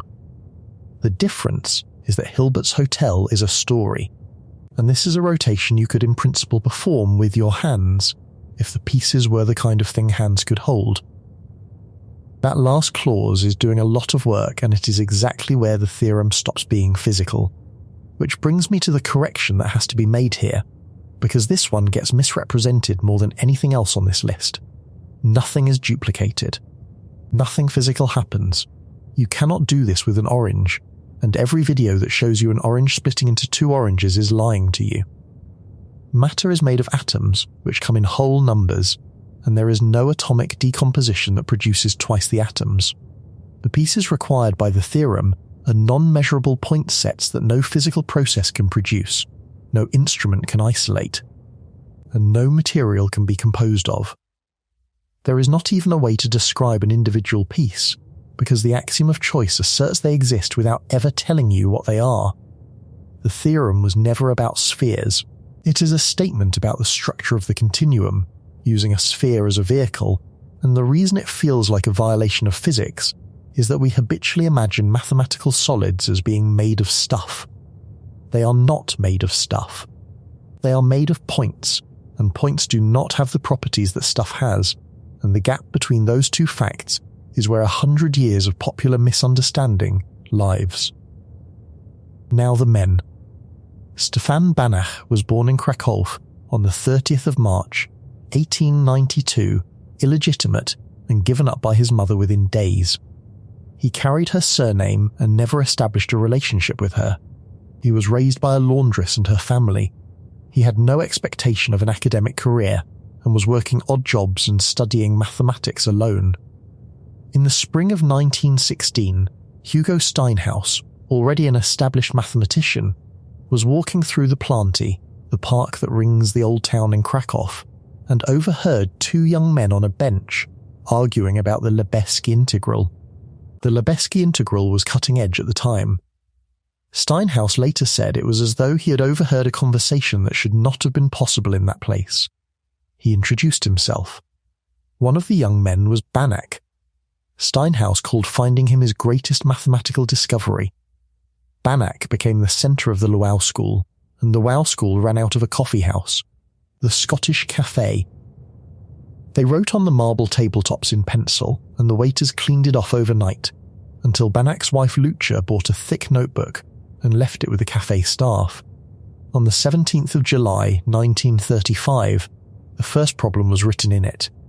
It became the Scottish Book, one of the most famous documents in 20th century mathematics, and problems from it are still open. Then the war. Luau was occupied, universities closed, and Banach survived, from autumn 1941 until July 1944, by working as a louse feeder at Rudolf Weigel's Typhus Vaccine Institute. That is a literal job description.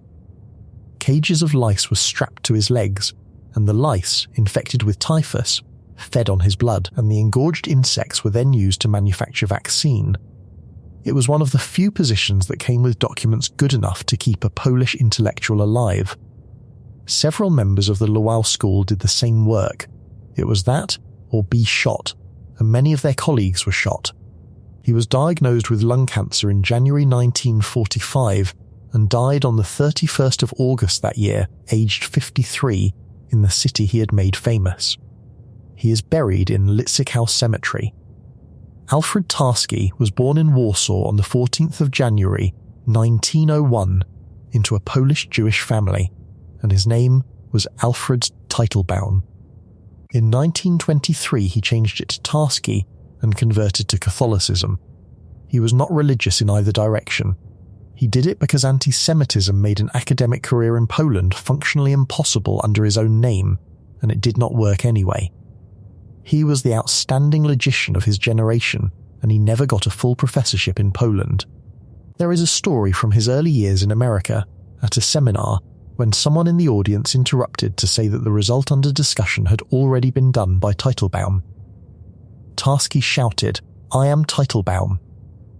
In August 1939, he sailed for the United States to speak at a congress at Harvard in September. He took one of the last ships out. Germany invaded Poland on the 1st of September, and he did not get home. His wife and 2 young children were trapped in Warsaw, and he did not see them again until 1946. Almost his entire extended family was murdered in the Holocaust. He spent the rest of his life at Berkeley and died there in 1983. 2 men who proved that one thing can be taken apart and reassembled into 2 things that are each identical to the original. One of them survived a war by being registered as a single body with a work permit, feeding his own blood to insects, while the mathematicians around him disappeared. The other spent his entire life as 2 people with the same face, and when someone said the other name out loud in a lecture hall, he could not stop himself from claiming it. I am aware that this is the kind of parallel that can be drawn too easily, and I have gone back and forth on whether to say it. But the theorem is about identity under decomposition, about whether a thing that has been taken apart and put back together is still the same thing, or whether it was always secretly 2. Banach and Tarski were both, in different ways, people whose continuity as a single person had been made a political question by forces outside their control. And the ball is still the ball. That is the thing about the theorem. Both copies are perfect. Neither is a fake, there is no original. But at least in Banach-Tarski, the pieces exist.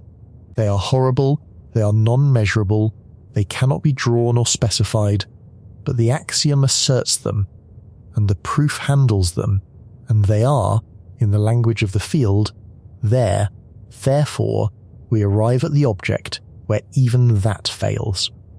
Where mathematics produced something so large and so specific that nobody can say why it exists, nobody predicted it should exist, and its only connection to the physical world arrived through a coincidence that took 14 years to explain and a Fields Medal to prove. Symmetry has atoms. That is not a metaphor, it is a theorem. Any symmetry you can describe, any way of transforming an object so that it looks unchanged, belongs to a mathematical structure called a group. And groups, like whole numbers, break down into indivisible components. The indivisible ones are called finite simple groups, and they are the primes of symmetry. Everything else is built from them. Between roughly 1955 and 2004, the mathematical community carried out what is almost certainly the largest single collaborative proof ever attempted. The goal was to list every finite simple group that exists, all of them, a complete periodic table of symmetry. The proof runs to over 10,000 pages, spread across something like 500 separate journal articles written by around 100 authors. Different sources give different totals because the boundaries of what counts are genuinely fuzzy, and Daniel Gorenstein, who coordinated the whole enterprise, gave conservative figures in the 5 to 10,000 page range. Gorenstein announced it complete in 1981. He was wrong. There was a hole in a case called the quasi-thing groups that nobody had properly closed, and closing it took Michael Ashbacher and Stephen Smith until 2004. And their contribution alone runs to about 1,221 pages across 2 volumes. So for 23 years, the mathematical world believed it had finished the classification of all symmetry, and it had not. Nobody hid this. It was a genuine oversight discovered in the course of writing up the proof properly, and it was fixed. But I want you to hold the shape of it. The single largest proof in history was declared complete 2 decades early by the man who knew it best, and it took another generation to notice. What the classification found is 18 infinite families of these groups, which is orderly and expected, plus 26 that fit into no family at all. 26 exceptions. 26 groups that exist, that are simple, and that belong to no pattern whatsoever. They are called sporadic. Nobody knows why there are 26. Nobody knows why there are any. They are just there, sitting in the classification like fossils of something with no lineage. The 26 sporadic groups have names, and the names tell you how the people who found them felt about the situation. 5 of them were discovered by Emile Mathieu in the 1860s and 1870s, a full century before anyone found another one, and for 100 years those 5 sat in the literature as an unexplained oddity that most group theorists assumed would eventually be absorbed into some family nobody had spotted yet. They never were. Then, from the mid-1960s onward, the rest appeared in a rush. The Janko groups, the Conway groups, the Fisher groups, the Held group, the Rudvalis group, the Lyons group, the Onan group. 21 more in about 15 years, each one requiring its own construction, its own proof of existence, its own argument that it was genuinely new. 20 of them fit together into a structure. They are related to each other as subgroups and quotients, and the whole interlocking arrangement sits inside the monster. Conway called that collection the Happy Family. The remaining 6 do not fit anywhere. They are related to nothing. They are called the pariahs. That is the actual state of the field. The complete classification of all symmetry, the 10,000-page proof, produces 18 tidy infinite families, 1 interlocking family of 20 exceptions organized around a single enormous object, and 6 things that belong to nothing at all and have no explanation for why they are permitted to exist. And the largest of them is the monster. The monster group has an order, meaning a number of elements of approximately 8 times 10 to the 53rd power. Written out in full, it is a 54-digit number. It factorizes into 15 distinct prime numbers, including 71, which is the largest, and 47 and 59, and it includes 2 raised to the 46th power and 3 raised to the 20th. For scale, there are around 10 to the 80th atoms in the observable universe. The monster has more elements than there are atoms in 1,000 Earths. But the size is not the interesting part. The interesting part is where it lives. A group can be represented as a set of transformations of a space, and the smallest space in which the monster can be faithfully represented, the smallest space where you can actually see it acting without losing information, has 196,883 dimensions. Not 3, not 11. 196,883. Bernd Fischer and Robert Griess independently predicted it should exist in 1973, from structural constraints. Predicted, they worked out that if the classification was going to close up properly, there had to be a group with roughly these properties, and they computed its order before anyone had ever seen it. Fisher and Donald Livingston computed its character table in 1979, a table of 194 rows for an object that had still not been constructed. Griess built it in 1982. The paper is called The Friendly Giant. It appeared in Inventions Mathematicae, volume 69, pages 1 to 102, and he did it by hand. No computer. He constructed the algebra it acts on, now called the Griess algebra, which has 196,884 dimensions, and showed that the monster is its symmetry group, 9 years of the largest object in the classification existing as a prediction before anyone laid eyes on it. Now here is the part that has no explanation. In November 1978, John Mackay, a mathematician in Montreal, was reading something outside his field. He was looking at the modular J function, which is an object from complex analysis and number theory that has nothing whatsoever to do with finite groups. It concerns symmetries of the upper half of the complex plane, and it has been studied since the 19th century. It has a series expansion, and the coefficients of that expansion are known numbers. And the first significant one is 196,884. Mackay noticed that this is 196,883 plus 1. He wrote to John Thompson about it. The reasonable response to that observation is that it is a coincidence, and nearly everyone who heard it said so. Two large numbers being one apart is the kind of thing that happens if you go looking for it. But it kept going. The next coefficient of the J function decomposes cleanly as a sum of dimensions of monster representations. And the next. And the next. Every coefficient, all the way up, is a simple sum of the dimensions in which the monster can act. John Conway and Simon Norton wrote it up in 1979 in the Bulletin of the London Mathematical Society, Volume 11, pages 308 to 339, under the title Monstrous Moonshine. They chose the word moonshine in its older English sense, meaning something insubstantial, foolish, an idea so far-fetched that nobody should take it seriously. Conway was naming his own conjecture as a probable delusion. It was not a delusion. It was correct, and it was deeper than they thought. Igor Frenkel, James Lepowski, and Arne Muirman constructed an object called the Moonshine module, an infinite-dimensional structure whose symmetry group is exactly the monster, and whose dimensions, level by level, are exactly the coefficients of the J function. And then Richard Borchards proved the full conjecture in 1992 in Inventions Mathematicae, volume 109, pages 405 to 444. He received the Fields Medal in 1998. And here is what his proof runs on.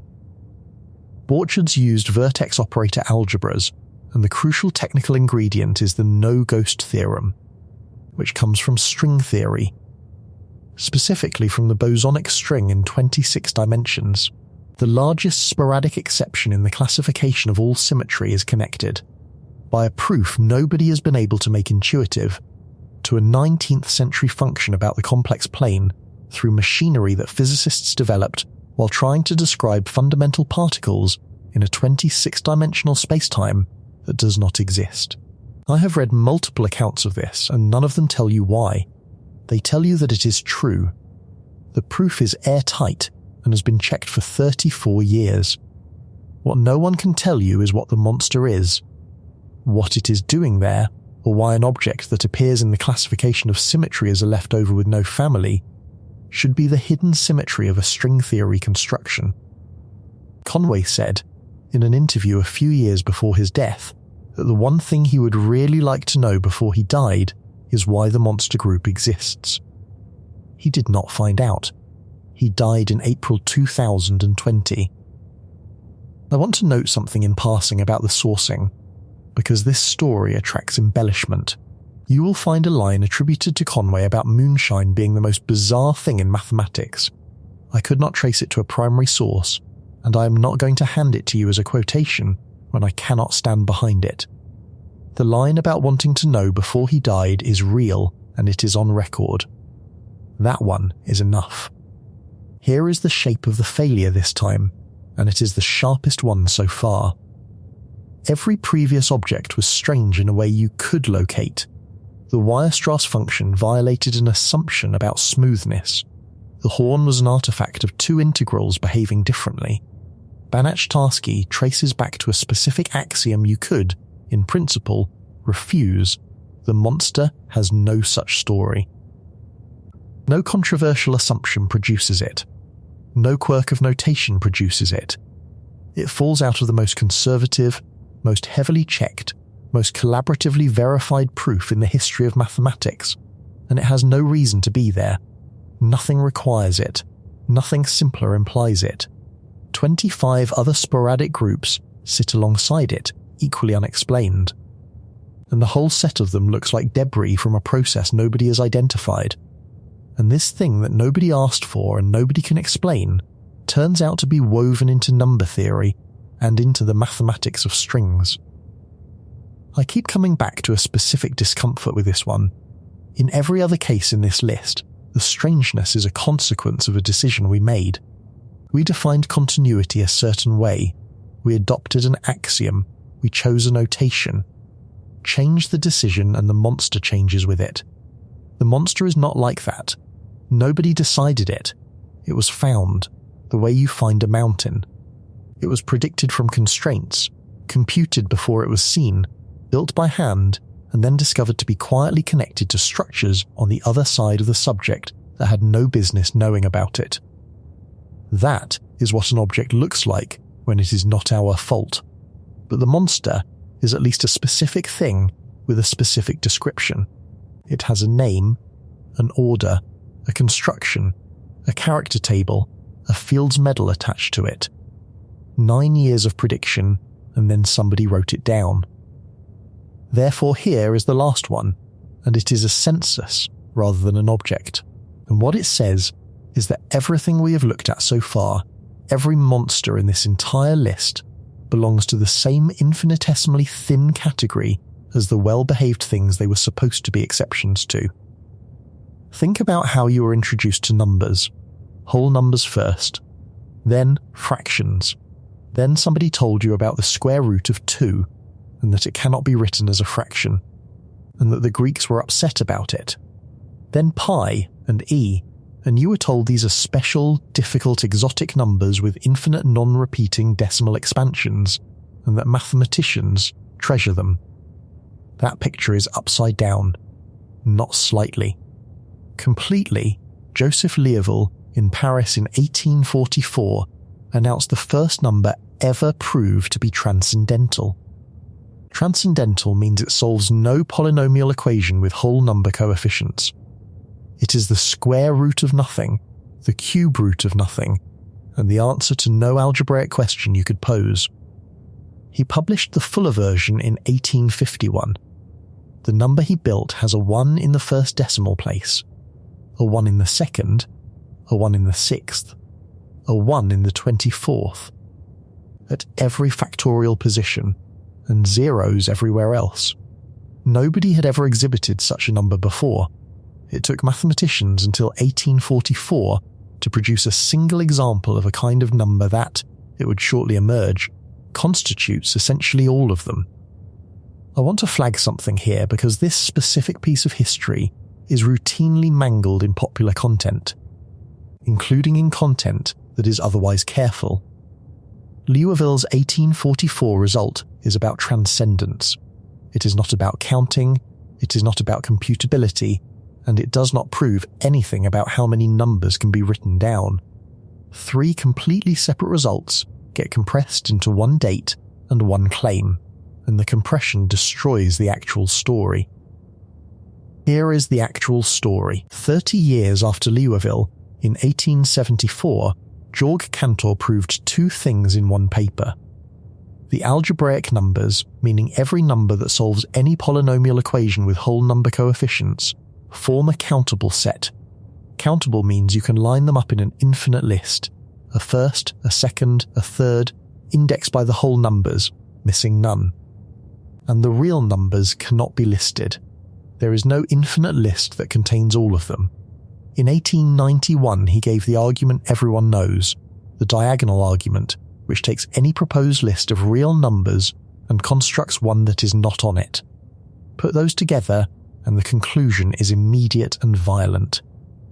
The exotic, difficult, treasured, transcendental numbers are not exotic. They are everything. The algebraic numbers, which include every whole number, every fraction, every root you have ever taken, form a set so small relative to the whole line that if you dropped a pin at random on the number line, the probability of hitting one is exactly 0. Not small. 0, in the technical sense. The algebraic numbers have Lebesgue measure 0. Everything you are shown is the exception. Everything you are shown occupies none of the line. And then, in 1936, a 23-year-old at King's College, Cambridge, made it enormously worse. Alan Turing's paper is titled Uncomputable Numbers, with an application to the Entscheidungsproblem. It was received on the 28th of May, 1936. Read to the London Mathematical Society on the 12th of November and published in the Proceedings, 2nd Series, Volume 42, pages 230 to 265, with a correction 2 years later.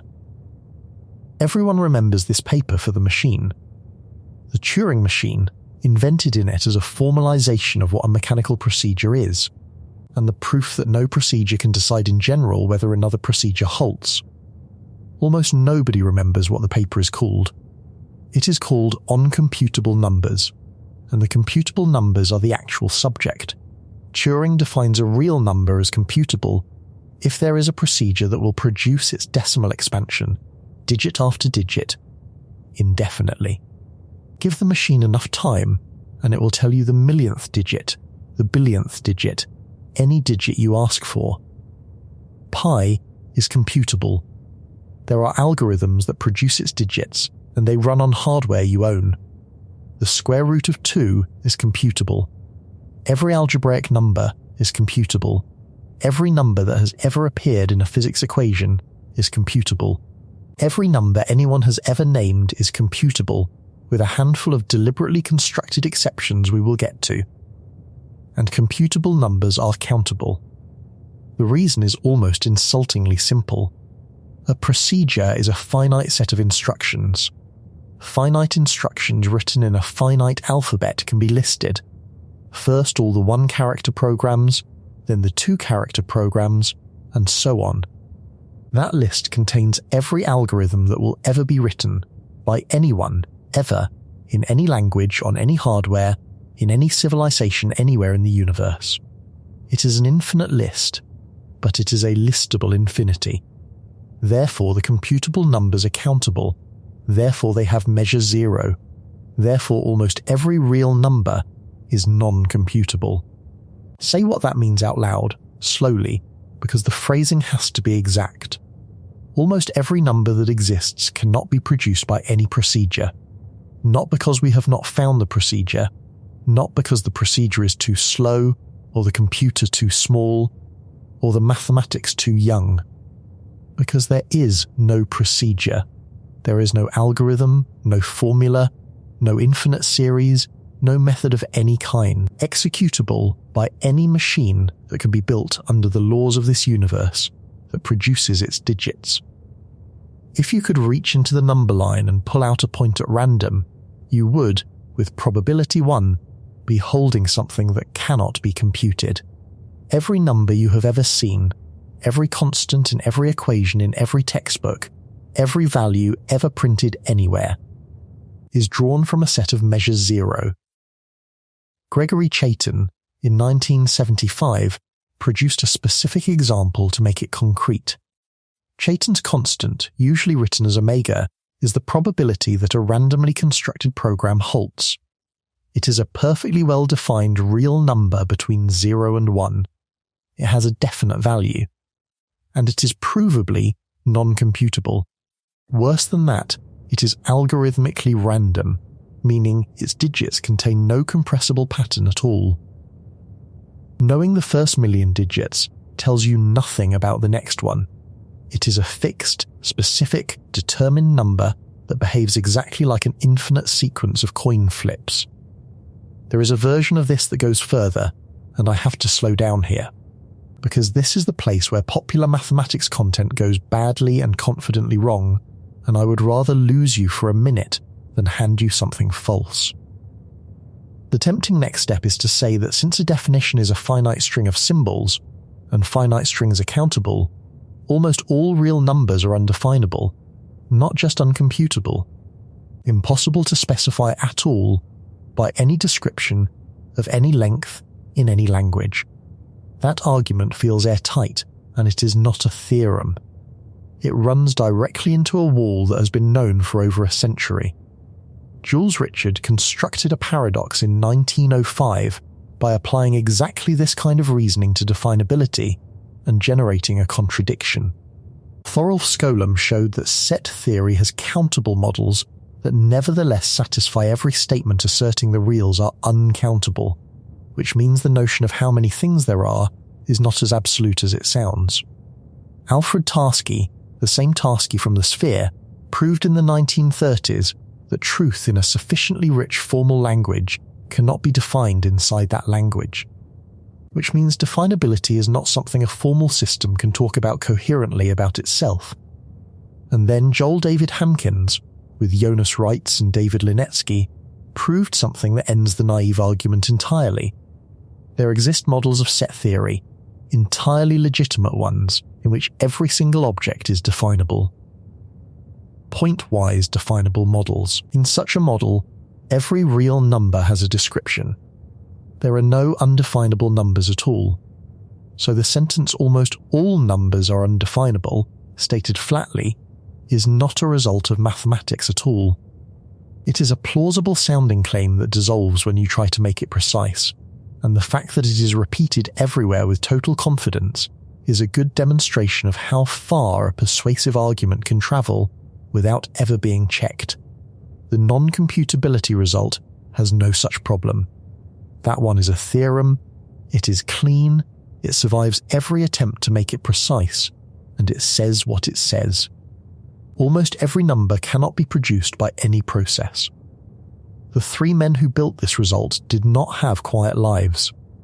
Joseph Leaverville was politically active in a country that kept changing its government, and was elected to the Constituent Assembly after the Revolution of 1848, and lost his seat the following year, and by most accounts the experience damaged him.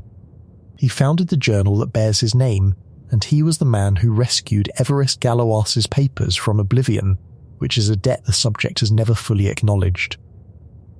Georg Cantor spent his career being hunted by Leopold Kronecker. Kronecker was at Berlin.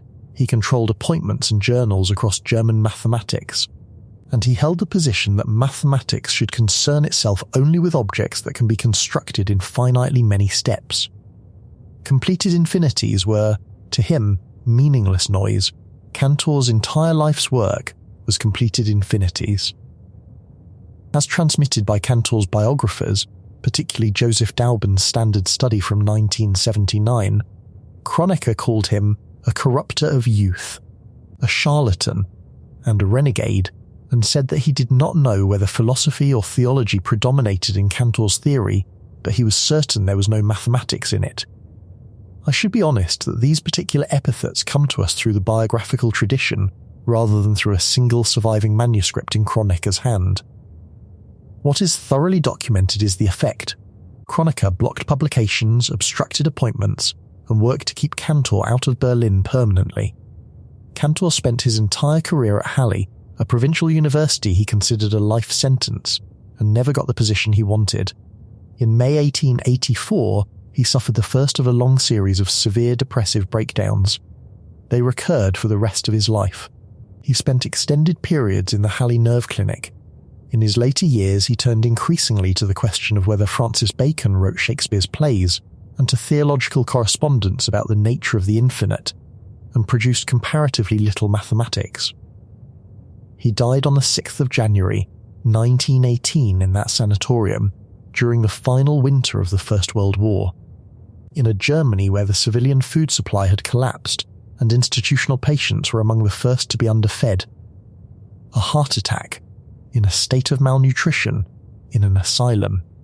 The man who proved that almost every number can never be named died as a case number in an institution. And Alan Turing. He wrote the paper on computable numbers at 23. He spent the war at Bletchley Park doing work that is credibly estimated to have shortened it by years. He then laid the foundations of computer science and of the question of machine intelligence and of mathematical biology in a decade that would be an entire career for anyone else. In 1952, after reporting a burglary at his own house, he told the police the truth about a relationship with a man. He was charged with gross indecency under the same statute used against Oscar Wilde. He was convicted. He was given the choice of prison or a course of synthetic oestrogen intended to suppress his libido, a procedure they called organotherapy. And he took the chemical option because prison would have ended his work. It caused breast growth and other physical changes. His security clearance was revoked. He died on the 7th of June, 1954, of cyanide poisoning. He was 41. The inquest ruled suicide. I do not want to be glib about the parallel, but I cannot avoid it either. Turing proved that there are questions no procedure can answer, and truths no algorithm can reach, and that the limits of mechanical process are not a matter of engineering, but a matter of logic. Then, a legal procedure was applied to him, a statute, a charge, a conviction, a sentencing choice, a prescribed medical regimen, each step following mechanically from the last, with nobody in the chain required to think about whether the output made any sense. The procedure ran correctly. It always does. That is the entire problem with procedures, and he was the person who understood it best. Now let me put the pieces together, because they have been sitting separately, and they were never separate. Go back through everything in this list. The Weierstrass function is defined by a series you can write in one line. Gabriel's horn is defined by spinning a curve. The identity involving repeating nines is a statement about a specific decimal expansion. Penrose tilings are generated by two shapes and a matching rule. Mill's constant is defined by an iterative prime search. Skewes number is an explicit tower of exponentials. Graham's number is 64 steps of a stated recursion. The Banach-Tarski decomposition is specified up to an axiom. The monster has a character table and a hand-built construction. Every single one of them is describable. Every one of them was reachable by a finite instruction that a human being wrote down, which means that all 10 of them, including the ones the 19th century called monsters and plagues and deformities, live inside the countable set. Inside measure 0. Inside the vanishing sliver. The Weierstrass function was not a monster from outside the fence. It was one of the tamest things out there. It was close enough to the well-behaved functions to be constructible in one line, and it still caused Hermite to write about horror. Every object in this video is a domesticated specimen. They are the ones near enough to reach. Whatever is actually out there, in the overwhelming bulk of the real line, in the parts of function space that no series will ever touch, has never been examined by anybody, cannot be examined by anybody and will not be examined by anybody ever, no matter how long the subject continues or how clever it gets. Not because we are not looking, because the looking apparatus is made of finite sentences and the territory is not. That is the thing I said at the beginning would come back. The word monster was a claim about rarity. Poincaré drew a line with the honest functions on one side and the museum of deformities on the other, and he had the line in exactly the right place and the labels exactly backwards. The museum is not the exception. The museum is a rounding error inside the exception. Banach and Mazurkiewicz found the first version of this in 1931, when they showed that nowhere differentiable functions are the typical case. Cantor found the second version in 1874, when he showed the algebraic numbers are a rounding error. Turing found the final version in 1936, and the final version is the one that closes the door, because it says nothing about any particular kind of object. It is about description itself. And once you have seen it in mathematics, it will not stay in mathematics. Physics runs on real numbers, not on integers, not on fractions, on the continuum. A position is a real number. A field strength at a point is a real number. The value of the fine structure constant, the mass of the electron, the amplitude of a wave function, the curvature of spacetime at a location, every one of these is modelled as a real number. And the entire mathematical apparatus of physics since Newton assumes a smooth continuum underneath everything. Now apply what Turing proved. If the physical quantities in this universe are genuinely real numbers, drawn from the actual continuum rather than from some restricted subset, then almost every one of them is non-computable. Almost every position, almost every field value, almost every amplitude is a number that no procedure will ever produce. And a law of physics is a procedure. That is what a law is. A finite description written in a finite notation that lets you compute what happens. Every equation in every textbook is an algorithm, or reduces to one, and algorithms produce computable numbers exclusively. That is the only thing they can produce. Which leaves a fork, and I do not think either branch is comfortable. Either the universe restricts itself to computable values, in which case the continuum that physics is built on is a fiction, a convenient approximation to something discrete and finite underneath, and the entire mathematical superstructure of the last 3 centuries is a scaffolding around a hollow assumption. Or the universe uses the full continuum, in which case almost every quantity in it lies permanently beyond the reach of any equation that could ever be written, and physics is not a description of reality. It is a description of the measure zero fragment of reality that finite sentences can address. I want to be clear that I am not the one speculating here, because this is exactly the kind of claim that ought to be treated with suspicion. It is a live question in the foundations of physics, and it has been argued seriously in both directions for decades. There are physicists who think the continuum has to go, and that spacetime is discrete at the Planck scale.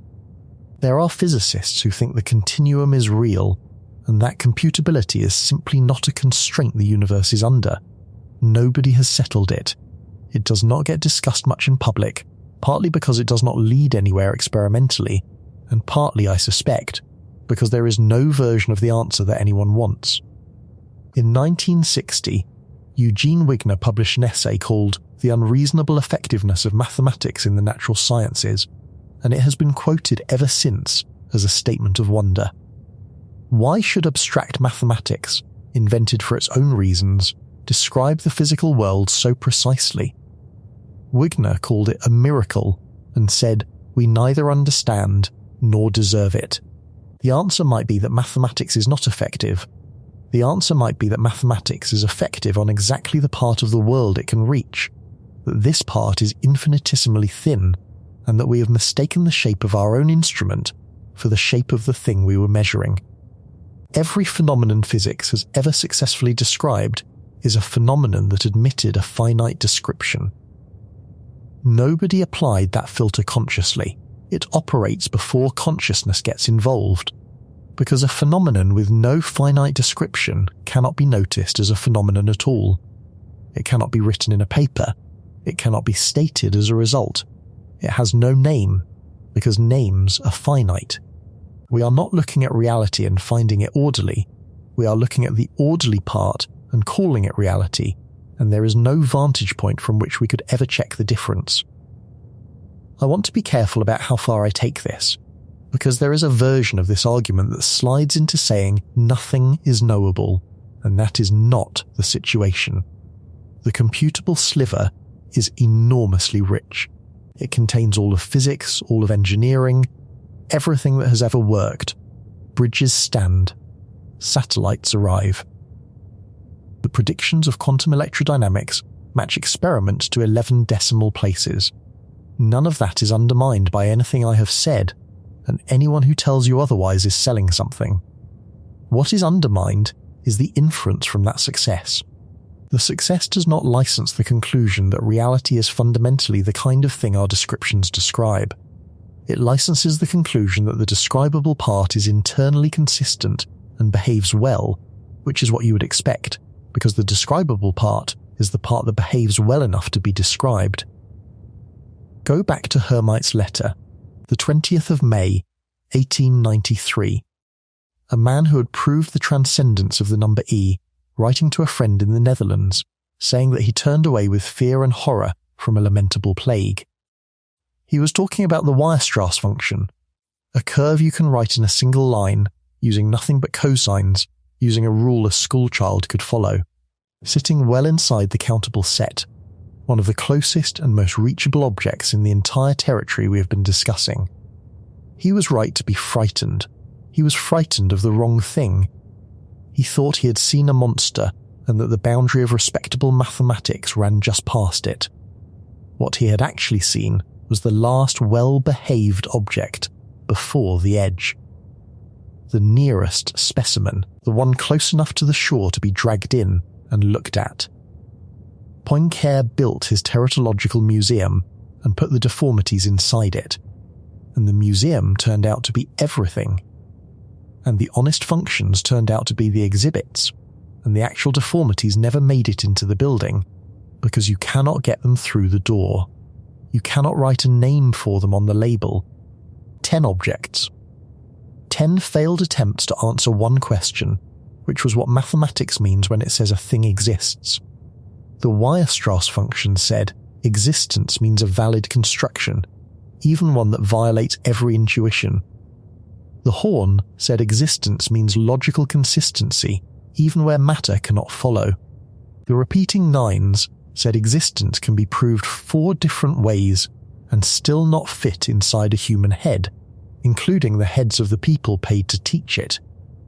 Quasicrystals said a structure can be forbidden by a correct theorem and be sitting in a rock older than the Earth. Mill's constant said a thing can exist, be unique, be computed to thousands of digits, and contain nothing. Skewes said a number can be a specific whole number that no computation will ever reach. Graham said a number can be exactly specified and physically unwritable. Banach and Tarski said existence can depend on an axiom the field has decided not to argue about in public. The monster said a thing can exist for no reason at all and turn out to be holding up something else. And the last one said that all 9 of the others and everything else anybody has ever written down occupies none of the space. None measure 0. A set so thin that if you selected a point at random from the continuum, the probability of landing on anything a human being could ever specify is exactly 0. That is the census. It has been on the record since 1936. It was proved by a man who was chemically castrated by his own government 16 years later and who died at 41, in a paper whose title nobody remembers, at the front of a document everyone reads for a different reason. There is a real number that gives the position of one particular atom in your hand, right now, to infinite precision. It has a definite value. It is a specific point on the line. With probability 1, no equation that will ever be written produces it. No procedure outputs its digits. No description of any finite length picks it out, not because nobody has tried, because there is nothing there to try. The mathematics that describes you is a rounding error inside the mathematics that does not. And you are made entirely of quantities that nothing can say.